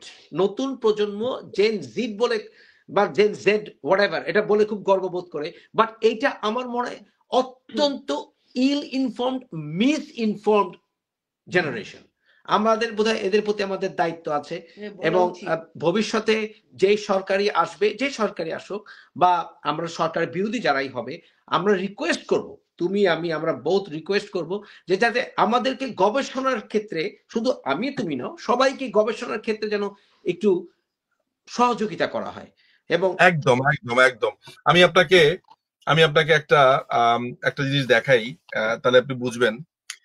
এই যে বলছেন, এই যে দেখেন আমার সামনে যে এই বইটা আছে, হ্যাঁ এই বইটার নাম এই যে হু কিল্ড মুজিব বাই A.L. খতিব। এটা কিন্তু অরিজিনাল কপি, হুম, একদম অরিজিনাল কপি। এই বইটার একটা ফটোকপি আমি জোগাড় করেছি। এটার অরিজিনাল কপিটা জোগাড় করতে আমার আজকে প্রায় 17 বছর লাগলো। 17 ইয়ার্স পরে আমি এই বইটা শেষ পর্যন্ত জোগাড় করেছি। হুম, কেন এই বইটা আমি কি দেখালাম? এই বইটা কিন্তু আমাদের ন্যাশনাল আর্কাইভে আছে, বিভিন্ন জায়গাতে আছে। ফর সাম রিজন আমি সেখান থেকে জোগাড় করতে পারিনি, আমাকে নানান পথ ঘুরতে হয়েছে। ঘুরতে ঘুরতে ঘুরতে ঘুরতে আমি শেষ পর্যন্ত জোগাড় করেছি। সে এক লম্বা জার্নি। আমি মনে করি যে বাংলাদেশের এখন তো দখলদার বাহিনী, এখনকার কথা বলছি না, বাংলাদেশে যখন একটা মুক্ত নিয়মিত হবে, গণতান্ত্রিক সরকার মুক্ত হবে, আসবে, মুক্ত গণতন্ত্র একটা আসবে। হ্যাঁ, গণতান্ত্রিক সরকার আসবে, আমার মনে হয় যে গবেষকদের জন্য আলাদা পাসের ব্যবস্থা করা দরকার। এখন কে গবেষক সেটা যদি নির্ধারণ করতে হয়, দরকার হলে ধরা যাক আপনাকে জিজ্ঞেস করলো যে আপনি কিসের উপরে গবেষণা করবেন, আপনি গবেষণা করবেন এই হচ্ছে আপনার প্রিয় চ্যাপ্টার, 5টা হুম, এরিয়া। হুম, আপনাকে দরকার হলে একটা মৌখিক সাক্ষাৎকার নেক যে আপনি এইটার উপরে গবেষণা করতে চান, একটা ছোট্ট MCQ পরীক্ষা নিয়ে নেক বা একটা পরীক্ষা নিয়ে নেক। আমি মনে করি যে কোনো কিছু হলো একটা কার্ড যদি থাকে যে এই মানুষটাকে, যেখানে লেখা থাকবে এই মানুষটাকে বাংলাদেশের যে কোনো লাইব্রেরি আর্কাইভে অ্যাক্সেস দেওয়া হবে, অ্যাক্সেস দেওয়া হচ্ছে। হ্যাঁ, আনলিমিটেড। হ্যাঁ, কারণ বাংলাদেশের জাতীয় সংসদ ভবনে, আমি জানি না এরা তো পুড়িয়ে টুড়িয়ে দিয়েছে কিনা, বাংলাদেশের জাতীয় সংসদ ভবন, জাতীয় গ্রন্থাগার, ঢাকা ইউনিভার্সিটি গ্রন্থাগার, হুম, রাজশাহী ইউনিভার্সিটি, চিরং হুম, ইউনিভার্সিটি, খুবই রিচ লাইব্রেরি এরা। হ্যাঁ। ঢাকা ইউনিভার্সিটির নিউজ তো আর্কাইভ আমার মনে হয় দেশের সবচেয়ে সমৃদ্ধ নিউজ আর্কাইভ। সমৃদ্ধ, খুবই সমৃদ্ধ। আমার এই রুমটার ভেতরে প্রচুর রেয়ার বই আছে, হুম, প্রচুর রেয়ার বই আছে। আমি যে কত কষ্ট করে দিনের পর দিন খেটে খেটে খেটে খেটে বই, আমি জানি এই এই গবেষণার মূল্য, গবেষণার নথিপত্র আছে প্রচুর, জার্নাল, হুম, যা বলেন না কেন আপনি চাবেন পাবেন। কিন্তু আমার খুব ইচ্ছা যে আমি যদি এগুলোকে ডিজিটালাইজ করে একটু মানুষের জন্য ছেড়ে দিতে পারি, উইচ ইজ খুব কষ্ট সাপেক্ষ কাজ আর কি আসলে। হুম। বাট যাই হোক, আজকে বক্তব্যটা হচ্ছে অসংখ্য অসংখ্য যে অসংখ্য সাধারণ ধন্যবাদ মানুষ নিজুম, তোমার যদি শেষ কিছু কষ্ট বলার করে। থাকে। আর কিছু বলবো? আর কিছু বলবো। Thank you. আমরা নিজুম সময় দেওয়ার জন্য অসংখ্য ধন্যবাদ ভাইয়া, অসংখ্য ধন্যবাদ। জি ভাই, আমি শুধু জি। দর্শককে অসংখ্য ধন্যবাদ। তবে আমি শুধু দর্শককে বলি যে দেখেন, আমি আওয়ামী লীগ না করলে কি হবে? আওয়ামী লীগের রাজনীতি করার অধিকারের জন্য আমি জীবন দিতে পারি। এটাই আমি। এবং আমি এট দ্য সেম টাইম বিএনপির প্রতি একটু আবেদন রেখে এখানে অনুষ্ঠান শেষ করব। সেটা হচ্ছে বিএনপি নেতাদের বোধোদয় হওয়া উচিত যে -2 ফর্মুলার কাজে কিন্তু এরা লিপ্ত হয়েছে। সুতরাং আজকে ডালিমের ইন্টারভিউতে কিন্তু সেটা স্পষ্ট হয়েছে। যদি ঘাটে কিছু বুদ্ধি থাকে বিএনপি নেতাদের, আমার মনে হয় এই বিষয়ে তাদের সজাগ হওয়া উচিত। নিজেকে অসংখ্য ধন্যবাদ। খুনিটাকে যেন ঠিক। দেশে যেতে না দেওয়া হয়। আচ্ছা, ঠিক আছে। এর রেজাল্ট হবে। ওকে, শুভরাত্রি। সবাই ভালো থাকেন। হ্যাঁ।